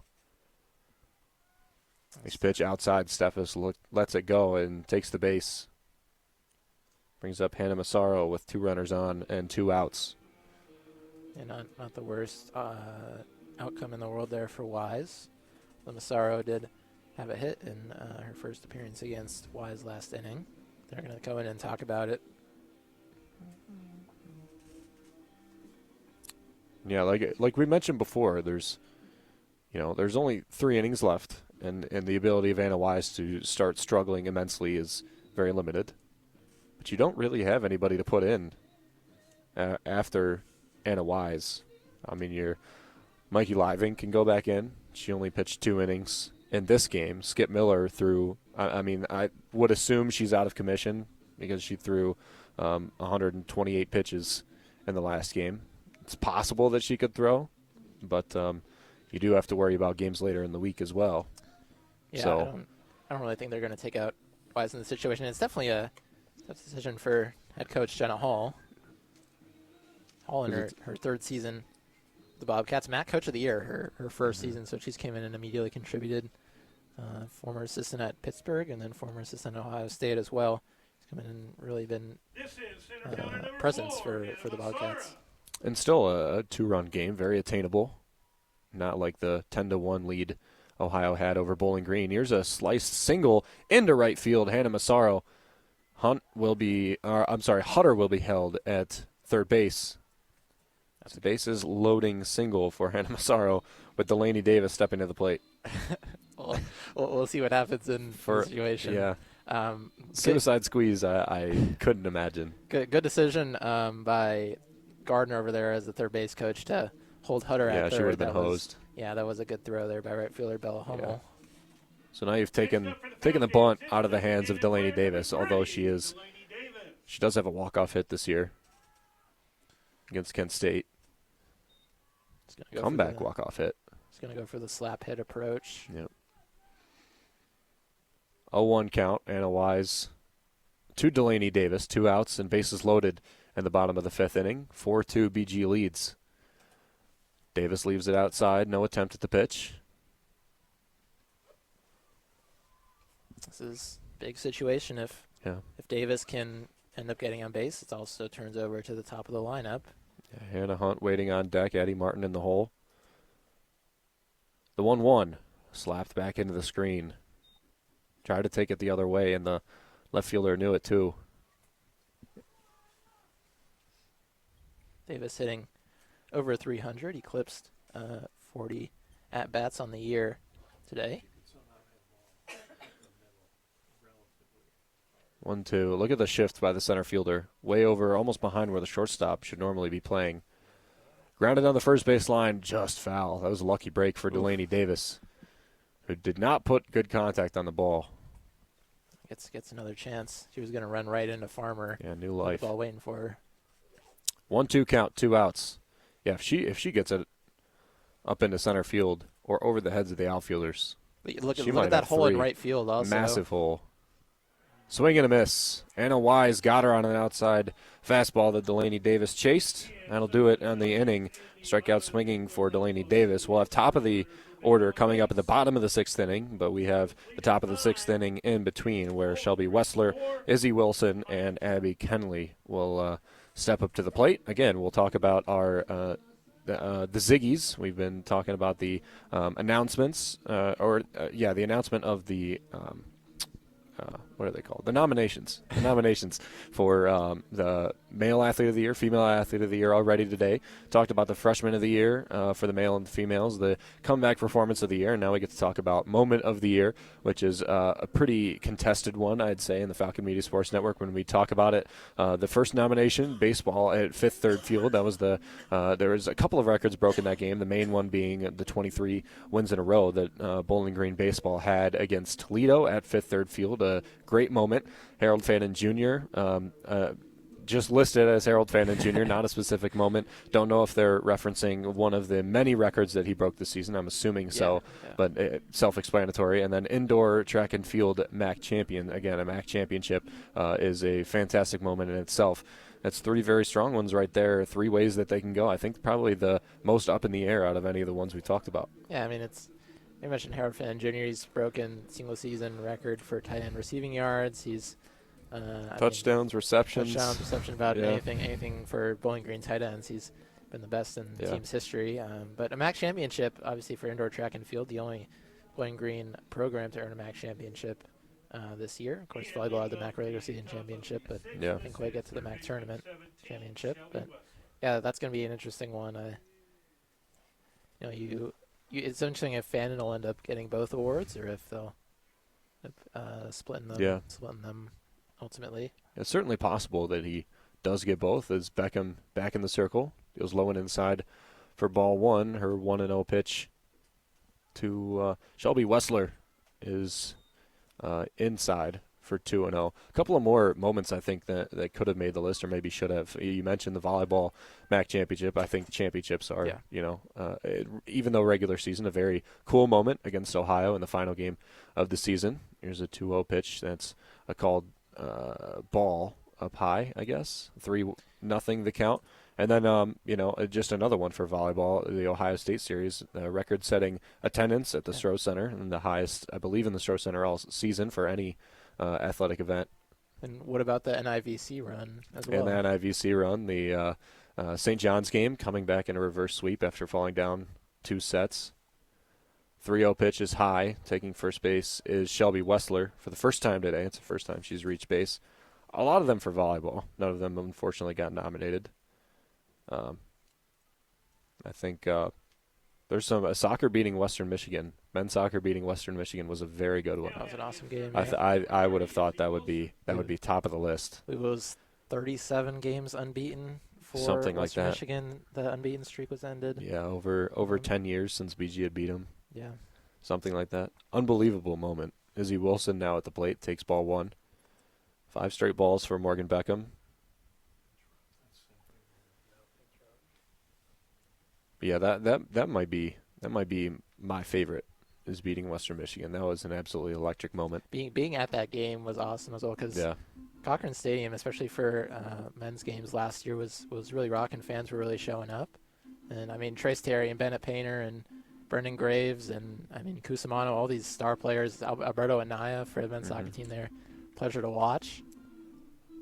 Well, not to mention how many generations of BG men's soccer players just never beat Western Michigan. Yeah.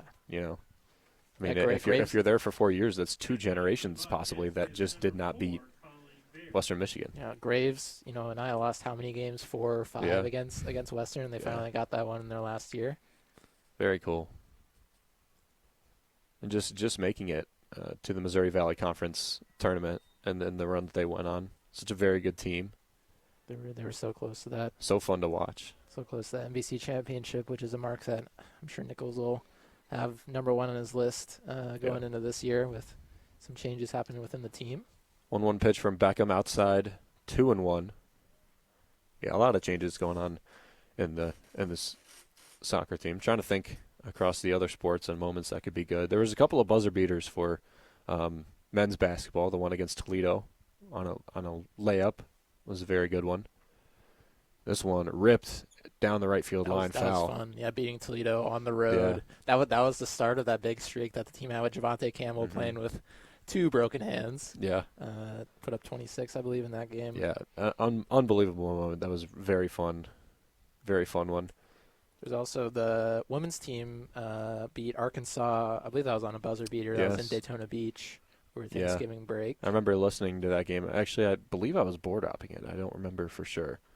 I was board hopping one of them. Ground ball to Addie Martin at third base. Throw over to second. Hannah Hunt gets the out there. They trade runners at first base and get the first out of the inning off of Izzy Wilson. That's a good play by Martin. That could be tough. Unless they're a solid runner. Yeah. Looked like it cuffed her a little bit too, kind of bounced up into her waistband. Now the shortstop, Abby Kennelly, will come up to the plate with 1 out, runner on first. Double play still in order for BG. Taking a couple steps in is the infield on the slap hitting Abby Kennelly. This is the kind of game that's unique to Midwest softball because it's where you really have to have mental toughness. You're standing out there 3-4 hours now, and the 40-mile wind feels like 25 degrees out there, and just got to stay locked in no matter what. 1-0 pitch. Catches the zone for strike 1. 1-1, 1 out, runner on first base. I mean, you and I are from this area. We've played sports in this, and especially in a sport like baseball, if you're not on the field, and even when you're on the field, you're standing around quite a bit. Yep. You're right. The mental fortitude you have is unbelievable. Slap hit, fly ball into center field. Hannah Massaro camps out under it and starts to fire, put it away. 2 outs, and runner on first base for the top of the order, and Lauren Uhas. This will be a big out to get, considering how much she has raked off of you today as a whole. Yeah, this is a huge about Uhas. It's at an all-time, maybe a season high in terms of her confidence. Yeah. She was second in the team in batting average, hitting at 339 coming into this doubleheader, and with 5 hits, I'm sure she's eclipsed Farmer. And she gets another one, single into left field, fielded by Matthews. They'll hold the runner at second, so not too much damage done. But she's still, there's no way coming out of this game that she's not about 360 in batting average. She's just finding holes wherever they are. Infield single in game 1, had found the hole in her first single in that game, and 3 singles as well in this game that have all been, 2 of them been line drives to the gap. That one was a ground ball just past Martin. Yeah, 6 for 8 with an RBI and 3 runs scored today. And pop fly out of play by CC Kydell, not Seidel. I was thinking of baseball. My fault. CC makes you want to say. Yeah. CC Kydell. Finish out the. Say that 5 times what's fast. It called? Alliteration. Alliteration, yeah. Good pull on alliteration. I just did an English project where I did a bunch of literary terms. So. I gotcha. Up and away, ball 1, 1-1. Anybody keeping up with BGSU baseball? 10-2 right now. Sam Seidel and DJ Newman not playing again. That's big. Bats missed from the lineup, but pretty solid offensive output today. Gunnar Antillion now up to 3 for 4 for the Falcons. Garrett Wright, casual day for him, 2 for 4, 2 runs and an RBI. I mean, you just do what you do, I guess. On a daily. Unbelievable player. 2-1 now the count for Beckham. Trying to work her way out of a 2-out, 2-runner jam. Still 4-2 Bowling Green lead. Top of the 6th inning. I want to hear your thoughts on this because I know this is kind of a sore topic. It looks like Becca may be a little shaken up. Not sure what happened there. Maybe something switching her left foot. It looks like. Yeah, maybe she tweaked it on her windup. Looks like she's fixing her landing spot with her feet right now. So I think maybe twisted her ankle or something on the landing. that can be tough. Because that sort of thing can really disrupt your rhythm. Yeah. Also, because you start thinking about it when you're in your wind-up. That's not a fun thing. As she gets high fives from all her teammates. This is an impressive outing that Beckham is having, and you would hate for it to kind of go off the rails because of that. 5 2/3, 2 earned runs right now on 6 hits, up to 91 pitches, but not that surprising considering on the other end of the field, Ohio's up to 97 between their 2 pitchers. This one ripped in the air to left field. Oh, it's going to fall foul. The umpire calls a foul down the third base line. Don't know if Kendall Matthews touched it. It did fall foul. That's what I thought. I thought he called it fair because Matthews touched it. I think it was after it already hit the ground, but the home plate umpire said fair. Yeah. But the third base umpire, because he had a good look at it, said foul. That was really close. It was very close to the line. And I do know the umpire closer to the plate outrules. Yeah. That was a big rip from Kydell. 2 inches to the right, and it's maybe a tie ball game. Or maybe caught. 4-3 game, yeah. It's kind of that in between margin. 2-2 pitch from Beckham, lined over to Addie Martin at third base, and she puts it away. It was ranging toward foul territory, but she got the ball. Still a 4-2 game after 6 innings. Henry, you were going to ask me a question, but I guess we'll do it now. We'll do it now. Ask away. Well, I mean, we've talked about all of this stellar talent that Bowling Green has had this year, and we'll stick specifically with baseball and softball. Freshman Garrett Wright, sophomore now Garrett Wright, redshirt freshman Addie Martin. The first thought that I have when you have these elite players at the MAC level is the transfer portal. Yeah. And if they're going to leave after this year, and I hate to say that, and I hate to talk about it, but that's the reality of kind of how you got to think about it. And I mean, we've seen players. We saw Lexi Fleming stick around for the majority of her career. She did enter the portal for her last year of eligibility. We saw Harold Fannin stick around. Well, it's just a difficult spot that you can't expect. You can't expect great players, like top players in the MAC, to be able to stick around. Like it's almost a surprise when players like Michaela Timmons from Ball State, one of the best players, in my opinion, the best player in the MAC, sticks around for all of her years at one school. Yeah. I mean, it's a tough expectation to have at a smaller school to say no, don't go to Oklahoma. Yeah. Stay here at Ball State. Yeah, the general consensus that I seem like has been in baseball and softball is that you play 3 years and then you go for your senior. And we saw that Sam Landry, the elite Oklahoma pitcher, played 3 years at UO Lafayette before she came over to Oklahoma, which may be something that we'll see for some of these BG athletes. But it's just an interesting discussion. Hannah Hunt, first pitch, foul ball. Oh, what a tumble by the right fielder. Belle Hummel is caught up in the tarp over there in right field. A lot of Ohio out of the bench as she took an absolute spill. Yeah, she was next had to a the lot tarp. of speed going into the chain link fence and just legs flipped pretty much upside down as she went over the tarp. I think she's standing up.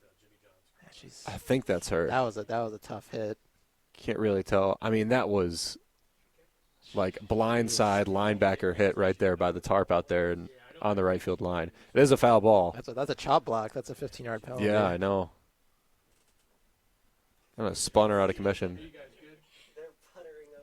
Looks like they're. I mean, she's standing up, and I think she's probably a little shaken up. Yeah, I think she's jumping over the tarp. Occupational hazard, I suppose. She went full speed into that thing. Legs came out. Yeah, I mean that's a tough situation. You're going for the ball. I guess just that was a foul ball too. I don't think she was really going to get to it. Yeah, she had a chance if the tarp wasn't there. I don't think she catches it anyway. Let's just glad she's all right. A couple of players walking away. If she ends up hopefully she ends up staying in this game. And it looks like she will. Yeah, it looks like she will. Yeah, what a champ to wear that. That was a hit and a half. That's never fun. I mean, I've seen hockey hits less hard than that. That's a nightmare for an outfielder. I mean, you kind of. Who says softball's not a contact sport? Yeah. My gosh. Outfielders versus the tarp. That's a rivalry that goes back decades. Man. Only way she makes that better is if she makes that catch. If she made that If catch, she made that catch, too. That would have been unbelievable. If she even touched the ball, she deserves it. That would have been insane. So Hannah Hunt with a long, stretched out foul ball down the third baseline. Then the first baseline, I should say. The 0-1 pitch ripped down the third baseline now, foul. It's just going back to Florida transfer portal. You know, it's just tough. You know, and it's less in my mind about less negative about good players leaving, like lower end schools. It's more about players that aren't getting time and should from better schools being able to go find a place where they'll play and excel. Because how many times do we have, you know, Marcus Johnson, Marcus Hill coming from smaller schools up to a bigger school at Bowling Green, and then how many times do we have players that aren't playing at bigger schools like Yo-Yo coming from Michigan? As here is a check swing by Hannah Hunt, but she went around, says the first base umpire. So it's one down for the Falcons and a strikeout swinging. But how many times is it the other way around that, you know, Yusuf Kayat is at Michigan where he would never play if he stayed all 3 years, and he's able to transfer to Bowling Green and get playing time. Yeah, that's the good part of it, is those players who wouldn't play are able to come down. It's almost like a necessary evil. I don't want to say evil, but the problem sometimes there's ball one to Martin. The problem is when players will excel at the MAC level and then they'll go up to play at a different school. Yeah. You know, you're already in the situation where you're succeeding. So the thing is, do I want to leave the situation where I'm succeeding for something that's relatively unknown for me? You know, go into these high level, especially in a sport like men's basketball, these high level, highly paid head coaches, you know, that don't really care about whether you played well at a different school or not. They care about winning immediately. And you know, sure, you're getting the NIL money, but at what cost in some cases? Yeah, ball too high. It's always the. It's the, you know, if you're making a move like as this one's left low, if you're making a move like Marcus Hill, you're going from Bowling Green to NC State, and you're the dominant point guard for NC State, North Carolina State, I should say. That's understandable, and nobody in the Bowling Green area, I'm sure, is upset about that. It's when you have guys that are making lateral moves or moves to other places in the MAC that might be no better, you know. It's when you have guys that play for 8 different high schools, play for 5 different schools, and then they're switching around and they're still not really getting a bunch of play time. It's just like, okay. And at what point does it become unloyal instead of seeking for the right situation? Yeah. Martin takes first base on a 4-pitch walk by Anna Wise, still trying to hold on or keep it a 2-score game. Cam Kaufman will step up. She's 0 for 3. If anyone's due, it's Karen Kaufman. 0 for 6 today. She takes first pitch strike. That was a pitch to swing at, if anything. And then, thankfully, you know, with the transfer portal, affects baseball and softball and volleyball and hockey a little bit less than some other ones. Football and men's basketball seem to be blitzkrieged by it. 0-1, ground ball to the third baseman. She'll throw over to second and get the out of Addie Martin, who dives in. Head first. That's another It'll good play. just be another fielder's choice. I think those close fielder's choice plays that OU is seemingly pretty comfortable making. It's a play that can, you know, go wrong rather quickly. But good judgment by third baseman there. That's Shelby Wessler over at third. McKee now at the plate. 2 singles and a walk with a run scored. Got a runner on first base and Cam Kaufman. Kaufman just essentially traded Addie Martin for herself. As it looks like Sydney Marshall has come out of the bullpen and back to the dugout. Don't know if she's going to be entering in the game in the top of the 7th inning or bottom of the 6th right now. 4-2 lead for Bowling Green. McKee, the 0-1 count from Anna Wise, is poked out to the second baseman, Uhouse, and Uhouse will put away the inning for Bowling Green. No runs given up on no hits, 1 walk for the Falcons in the bottom of the 6th inning. Top of the 7th coming up with Bowling Green a chance to hold off the Ohio Bobcats and get a win. You're listening to BGSU Softball, WBGU 88.1 FM.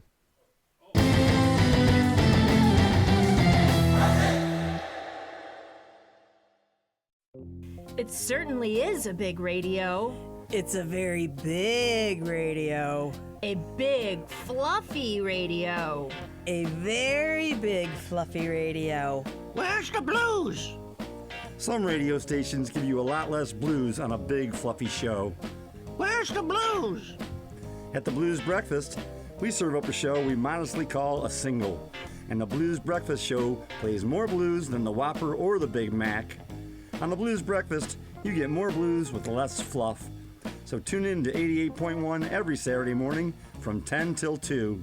Where's the blues? I don't think anybody's in there.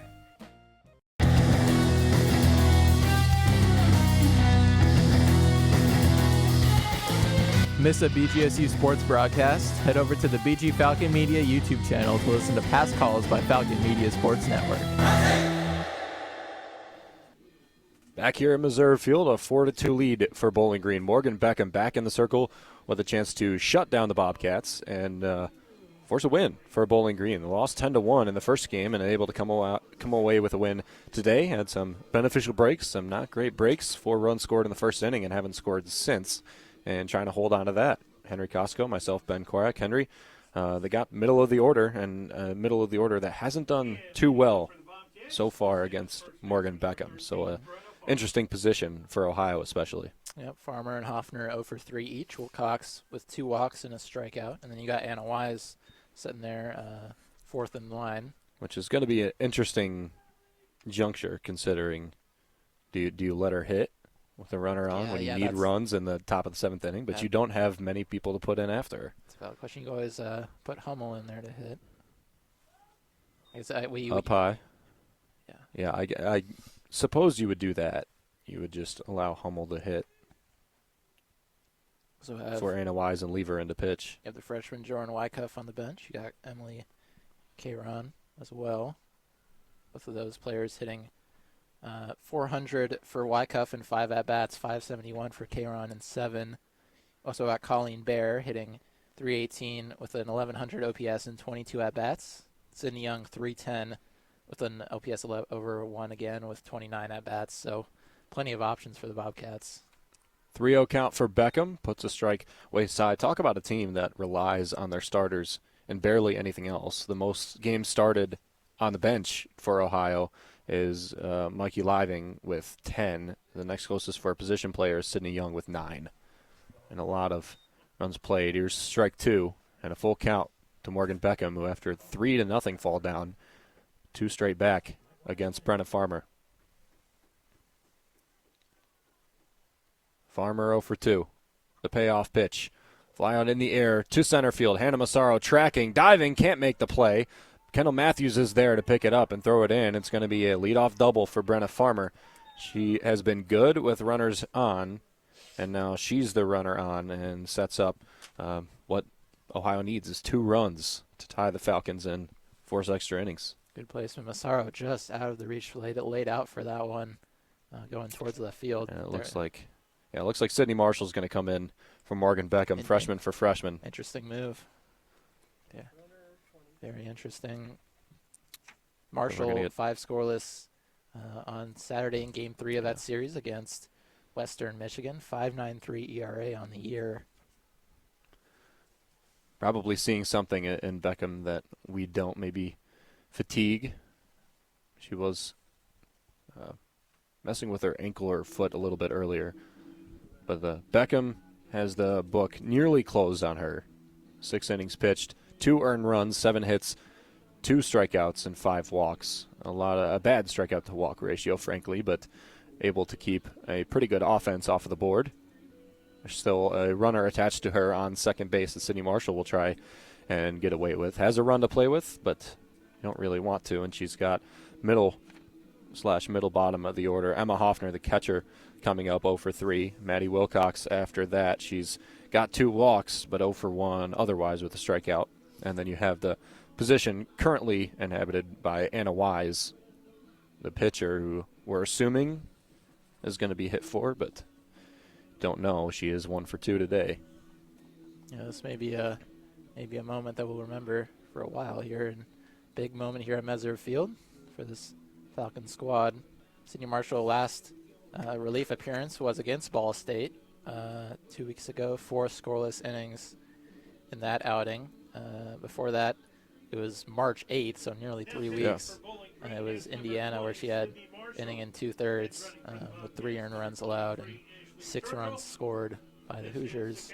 Yeah. Last 3 appearances, 11 innings pitched, 3 earned runs on 9 hits, 7 strikeouts. Pretty good.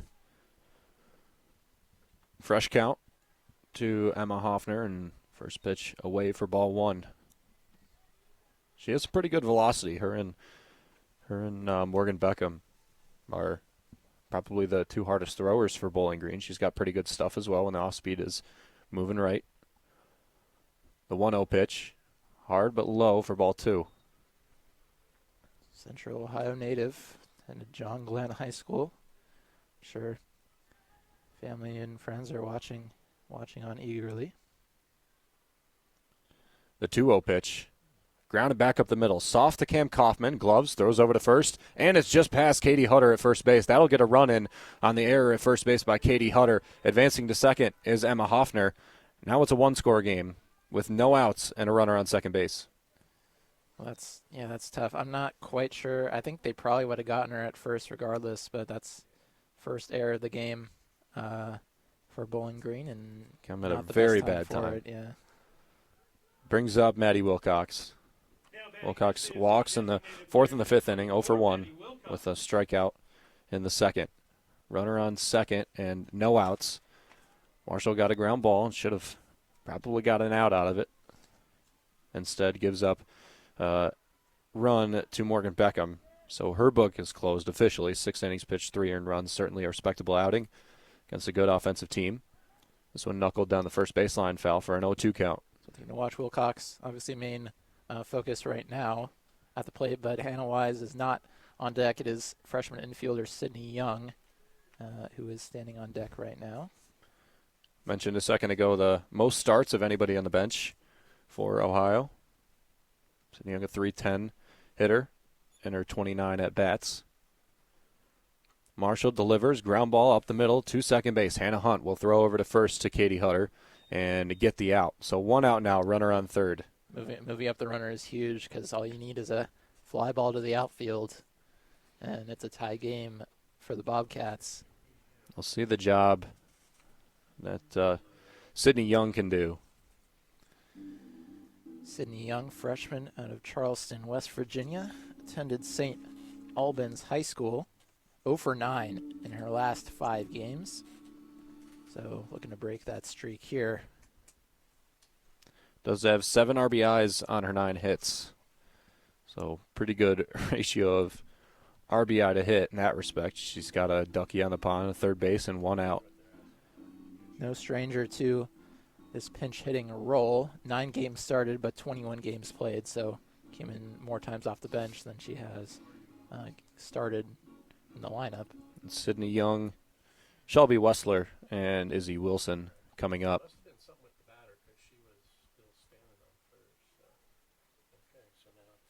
So they are going to officially confirm that the runner on first is out. Jen Hall doesn't look too happy. Still don't know what they could be discussing. Looked pretty clear that Hutter's foot was on the bag. It looked pretty clear that the timing was right on the out call. This could just be maybe a little bit of a tough lineup situation because of Wise. I think that's probably just what they were discussing there at home plate. Just trying to get all the things sorted out. Young will be cleared to hit. Sydney Marshall already got an out. She's got a runner on third base. The infield is going to be in for Bowling Green because they need to cut the run off. A big gap up the middle. But all the infield in. Up and away from Marshall.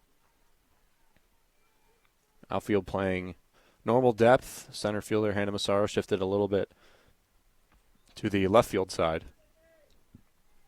Still pretty much in straightaway center. 1-0 pitch from Marshall. Up and away again. 2-0. Sitting on deck is Wessler, who's 0 for 2 with a walk in the 6th inning. 2-0 pitch from Marshall. Catches, just low.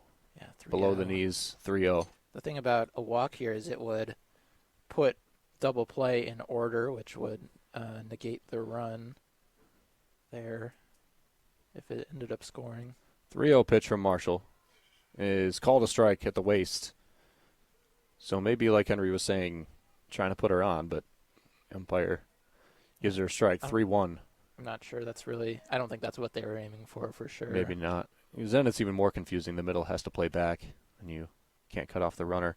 Foul out of play, full count. Here we go. So we're back up to a very big pitch for City Marshall and complexion of the game. Falcons haven't beat OU since 2022. They've been they've not had great games in the past 2 years. So it'll be a big moment. There's ball 4 to Young. Full count up. Young will take first base, so the runners are split at first and third. Shelby Wessler will step into the box, like you said, 0 for 2 with a walk. And I don't know what they're doing. Maybe a pinch runner? Yep, that's what we're going to get. There's number 2. That is Mikey Living, who's going to come in. That could potentially mean that she's going to come in and pitch if we do end up getting a bottom of the 7th. Gone from Mikey Living to Anna Wise to Sydney Young, and now back to Mikey Living, if that is the case. This is third baseman number 17, Shelby Wessler.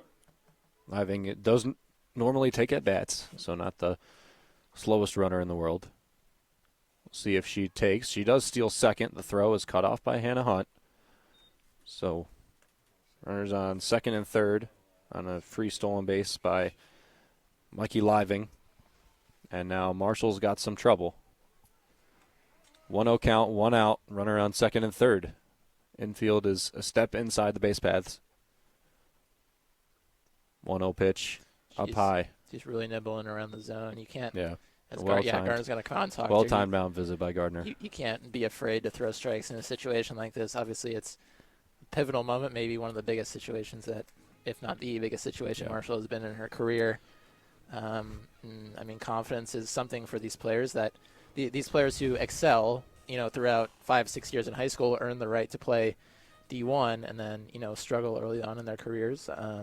Both Marshall playing well recently has kind of gotten that confidence back up for her, for sure. 4 runs scored by Bowling Green in the bottom of the first. No runs scored since. They've scored all 5 of their runs in this game in the first inning. And then since then, Ohio has put up 2 in the 5th, 1 in the 7th, and is threatening with 2 runners as well in the top of the 7th inning. Still got bottom if Ohio is able to tie or take the lead. First strike here to Shelby Wessler, and a 2-1 count with 1 out. Enfield still in. Cam Kaufman and Addie Martin a step behind the base paths. They're going to step in front of it now. Line drive, caught by Hannah Hunt. Replay by Bowling Green, and perfect timing to getting out there. Now the runners on second and third don't matter if you're able to get the out at the plate. Talk about a huge play, and talk about a little bit of fortunate luck for the Falcons that one was hit right to Hannah Hunt. Great contact there. Wessler kind of did all she could, just kind of unlucky positioning on the line drive. Izzy Wilson single and the first run scored of the game in the 5th inning. Pitch from Marshall up high, ball 1. She also reached on a fielder's choice in the 6th and walked in the 3rd. Caught trying for second on a fielder's choice. Abby Kennelly waiting on deck. Pop fly over behind third base. Falls in fair territory. That's going to get 2 runs in, I believe, safe. And Ohio has taken the lead off of a bloop single by Izzy Wilson. 5-4 Bobcats. Well, you can say maybe that's karma for a couple of the foul balls that have gone the Falcons' way in this game. That one just towards the right of the left field line and just bloops in there just beyond the infield. Izzy Wilson, MAC second-team player last year, comes up clutch for the Bobcats. Probably fell a foot inside the left field line. Yeah. And a diving play by Kaufman to try and get there, but with the infield playing in, it was a long run to even make it that close. I mean, what are you going to do if you're the Falcons? It's just tough. Sidney Marshall got weak contact. The defense was played properly for the situation. Still not able to get it. Just fell in the right spot.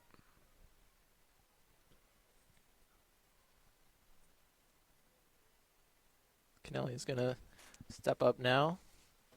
Bobcats still with the opportunity to extend their lead from one. I think this is a new batter. Yeah, Emily Caron. Emily Caron, yeah. She's got a .571 batting average and 7 at-bats this season. Playing pretty well. Bats in the right-handed side of the box. Has got a runner on second and a 5-4 lead for Ohio. Fouled out of play. 5'4" sophomore, attended Forsyth Central High School in Georgia. Both runs given up by Sidney Marshall are going to go down as unearned. This one sliced down the first baseline foul. Because the error by Katie Hutter at first base earlier in the inning allowed runners on that might not have scored. No at-bats for Caron since March 28th. No hits since March 21st against Buffalo. 0-2 pitch from Sidney Marshall. Sliced foul again. Caron way late. Even if Marshall's able to get out of this at-bat now, get out of the inning, the damage is done. 3 runs in the top of the 7th for Ohio. Still a chance to add some more on if Caron able to get a hit, score the runner on second base. Slices a foul again down the first base line. She's late on everything. So you really don't want to throw an off-speed here and speed up her bat. Oh. But she's still catching pieces of the fastball unless you think you can slow it down enough to get it by her. Yeah, on the other hand, she might chase if you put her out of the zone. 0-2, another fastball. Inside, strike 3 looking. Caught Caron looking on the inside. 3 runs scored on 2 hits and a walk for Ohio in the top of the 7th inning. They've scored 2 in the 5th, 3 in the 7th, lead 5-4 going into the bottom of the 7th. BG's bats will have to get going and get 2 runs on the board to come away with a win. You're listening to BGSU Softball on WBGU 88.1 FM.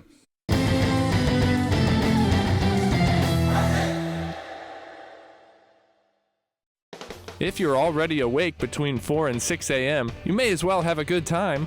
Check out Early Bird Oldies, playing all the hit music of a different generation on Northwest Ohio's community radio station, WBGU. Don't forget to listen to the morning show immediately following Early Bird Oldies every weekday, right here on Northwest Ohio's community radio station, WBGU 88.1 FM.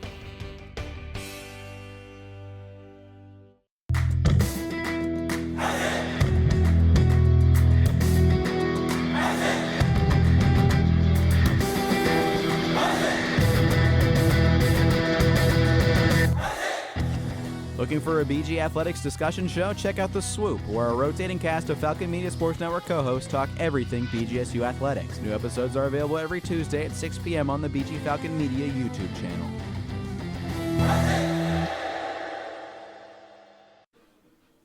5 runs on 8 hits for Ohio. 5 runs in the last 3 innings for them. 4 runs on 7 hits for Bowling Green, but all 4 runs in the first inning. And the Falcons need to get a couple runs on the board with Katie Hutter, Kendall Matthews, and Peyton Steffes to win at least one to force extras against Ohio and avoid a doubleheader sweep.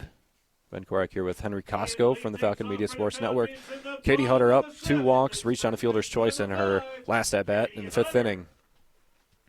The lefty working against Skip Miller back in the game now for Ohio. Had a fantastic outing against Bowling Green in the first game. 7 innings pitched, no earned runs, 6 hits, 7 strikeouts, 2 walks. Owned the Falcons. Has not seen this iteration of the lineup, nor has she seen Katie Hutter. Yeah, Miller, you mentioned 128 pitches in that game, so working on high what's the word I'm looking for? High volume. High volume. Yeah. But I mean, she did get count. the extended rest, and 128 is very manageable for pitchers in softball. Going to continue adding onto those innings. 1-1 pitch. Inside, barely misses. For a ball 2, 2-1. Need to at least get one to tie the game up and force extras. Because, again, at this point, you're still playing the clock with these pitchers. Yeah. Kim Miller can't throw forever. Although she can right there. Swing and a miss. Katie Hutter. Off speed, low in the zone. 2-2. Hutter was really late on that one. I think maybe she's having a hard time catching up to Miller's velocity. Hutter scored the 4th run of the game for BG in the first inning off of her walk. 2-2 pitch from Miller. Swing and a miss. Got Katie Hutter swinging. Yeah, that's just good recognition by the veteran pitcher for the Bobcats. Saw Hutter was late and went right back to it, and Hutter didn't manage to catch up. 1 down. Down to their last 2 outs. Ohio 2 outs away from performing a amazing comeback. 4-0 BG led in the bottom of the 4th inning. Miller pitches now to Matthews. Kenna Matthews leaves one inside. She does seem to do well in these spots of the game. Had a big hit earlier in the year in the comeback against Kent State. Had a double in the last game in crunch time. Didn't end up meaning too much, but was able to get some things done. Pitch left low for ball 2. Well, if Falcons can get to Hannah Massaro, she's had a good game, 2 for 3. Steph has had that RBI double in the first, a walk in the 5th as well. She stands on deck right now. 3 RBI double in the first for Peyton Steffes. Strike there over the middle on off speed, 2-1. No 1 out, no runners on. Wind blowing directly in now. That was for a second. Coming from left center field gap for the majority of the game. Goes against Kendall Matthews. She lifts it in the air down the left field line. Tracking is Izzy Wilson. She'll put it in her back pocket for out number 2. Bobcats 1 out away from the sweep. Would make them 11-4. And the MAC would take the Falcons down to 7-11. 15-27 overall. I mean, a win in this series was going to be big for Bowling Green. We talked about their need with their tough schedule coming up to get wins here and there against these tough teams wherever you can get it, and this is just... to get into the MAC tournament, almost mandatory. Yeah. To take one of these. Now you're putting the pressure on games against Central Michigan, Miami, and Toledo, who's a rival. Yeah. High, hard one. Left out of the zone, 1-0. When we get to the end of the season after that Miami series, when MAC plays over, you may be looking back at this game and saying if only they could have pulled through on this one. Not to mention the Buffalo ones that were lost on errors. Akron that you wish you could have taken in a 1-score game. 2-0. Now another high fastball to Steffes. A couple of junctures you can look back. Hopefully this isn't going to be one of them. 2-0. Ripped in the air. Second base and a line drive out for Peyton Steffes. Ohio comes all the way back in the final 3 innings. Puts on 5 runs to Bowling Green's 4.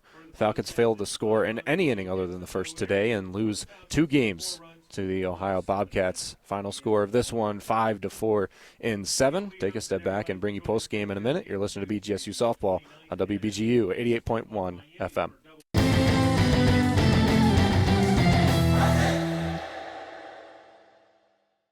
So I'm a cat, and I just moved in with this new human, and she's got this little toy she's always playing with, all day long. Tap, tap, tap, tap, bloop, bloop. She can't put it down.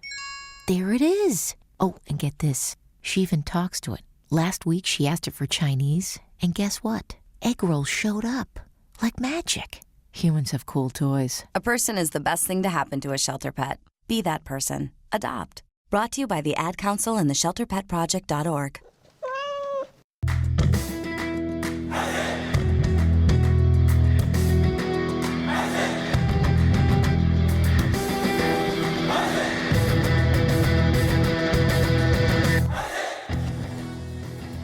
To listen to replays of recent Falcon Media Sports Network's broadcasts, tune in to WBGU 88.1 FM every weekday morning from midnight to 3 a.m.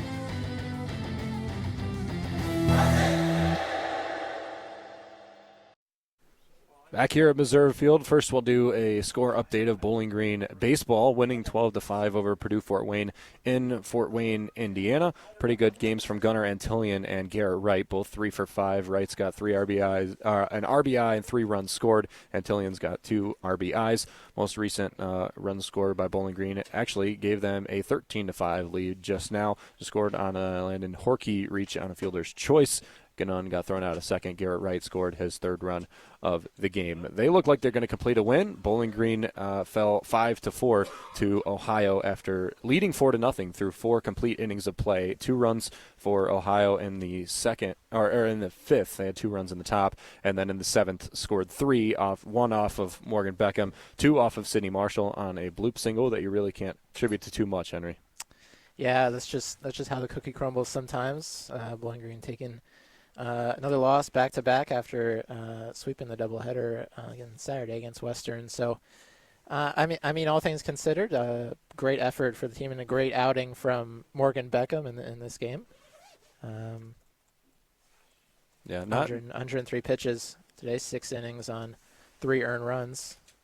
And not the worst outing either for Sidney Marshall, considering she didn't receive an earned run. The runners that scored were unearned, as well as the single that ended up scoring the 2 runs was a bloop single past the infielders. You initiated soft contact. The infielders were playing in the right position. Just what are you going to do? They beat you on the grass. It happens in the game of softball.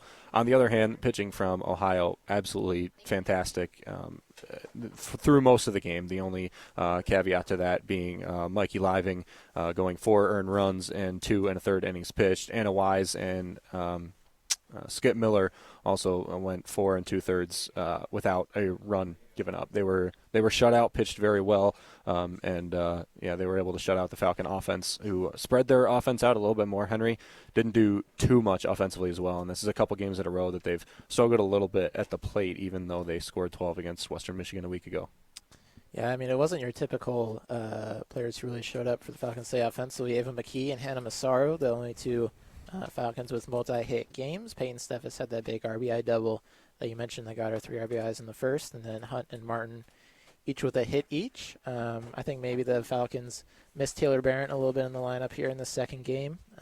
Katie Hutter had a good game as well, 2 walks and an RBI despite not getting a hit, going 0 for 2. But good things to take from this series, and the Falcons will move on going into Central Michigan this weekend. Tough series coming up, 3 games in Mount Pleasant. Yeah, very big 3 games for Bowling Green versus Central Michigan, 3 p.m. Friday, April 16th, and a doubleheader at 1 p.m. on Saturday, April 17th. Preview and recap available at bgfalconmedia.com. The weekly windup, also we haven't promoted too much, is the column written by either Henry or I after every weekend. Will be released on Sunday or Monday after the games are played against Central Michigan. Other upcoming broadcasts for us. Baseball plays Ball State this weekend at home, 3 p.m. on Thursday, April 17th, 1 p.m. Friday and Saturday, Thursday, April, I forget the day. Thursday. I think it's April 15th is Thursday, 16th is Friday, and 17th is Saturday. Thursday is at 3 on WBGU 88.1 FM, this radio station, Friday and Saturday on Falcon Radio, on streaming at bgfalconmedia.com, and the preview and recap, like softball, will be available on bgfalconmedia.com before that series starts. Henry, final thoughts about this game between Bowling Green and Ohio before we hit the road? Well, I think we'll go away from these games with the team will go away with their heads down, and I think they'll have some frustration. But all things considered, this is a team that wouldn't have competed in games like this in past years, and to even be in contention for a win against OU with a team with such good pitching with the offense that has kind of struggled lately for the Falcons. I think just being in contention for that game late was big, and it's going to be tough, and it's going to be tough for them to stay in MAC playoff contention as we get towards the end of the year. And this may be one that they'll look back on and maybe regret what happened here in these final couple innings. But it was a good second game here, a good game of softball, all things considered. Yeah, certainly good game of softball, and not that terrific of conditions. If you want to hear more about Bowling Green, the Falcon Media Sports Network talk about BGSU athletics, tune into the Zig Zone Sundays at 4 p.m. This week's might be at a different time. You'll have to stay tuned to the BG_FMSN Twitter X page for our update on that, because Easter is Sunday and we might not be in town to do it. It will also, for the next few weeks, we'll have it, and it will pick up next year as BGSU athletics continue. So will the Zig Zone. Also, the Ziggies, our sports awards show on April 23rd at 6:30 in the Stroh Center. Tickets are no longer available, but if you don't have tickets and you want to know what goes on with all the awards and who wins, the Falcon Media Sports Network will have coverage of the awards at theziggies.com. That's TheZiggys.com. It'll take you to the BG Falcon Media page and the Ziggies. There's a timer, and everything that uses hashtag the Ziggies, capital T, capital Z, will appear on that page. All of our promotional stuff, every comment or question that you make using that hashtag will appear on that. So certainly go check that out, or leave a couple of comments on the Ziggy Awards and the nominations using that hashtag. BGFalconMedia.com and BG_FMSN is where you can find all of our previews, recaps, written pieces on all BGSU athletics. And the BG Falcon Media YouTube channel is where you could view the highlight package from today, the rebroadcast of both of our broadcasts as well. Special thank you to Lucas Kleinmeyer, Tyler Kavlitz, our directors for the Falcon Media Sports Network, Carl Smith, our faculty advisor, Mike Sheehan, who helps us do a lot of what we do here with BGSU softball, and a special thank you to Nate Hinners back on the board today, who took like 6 hours out of his time to help us do, 5 hours and 19 minutes out of his time to help put BGSU softball on the air. Thank you very much, Nate, and we look forward to working with you in the future. Henry Costco, myself, Ben Korak from the Falcon Media Sports Network. We'll talk to you next time on WBGU 88.1 FM.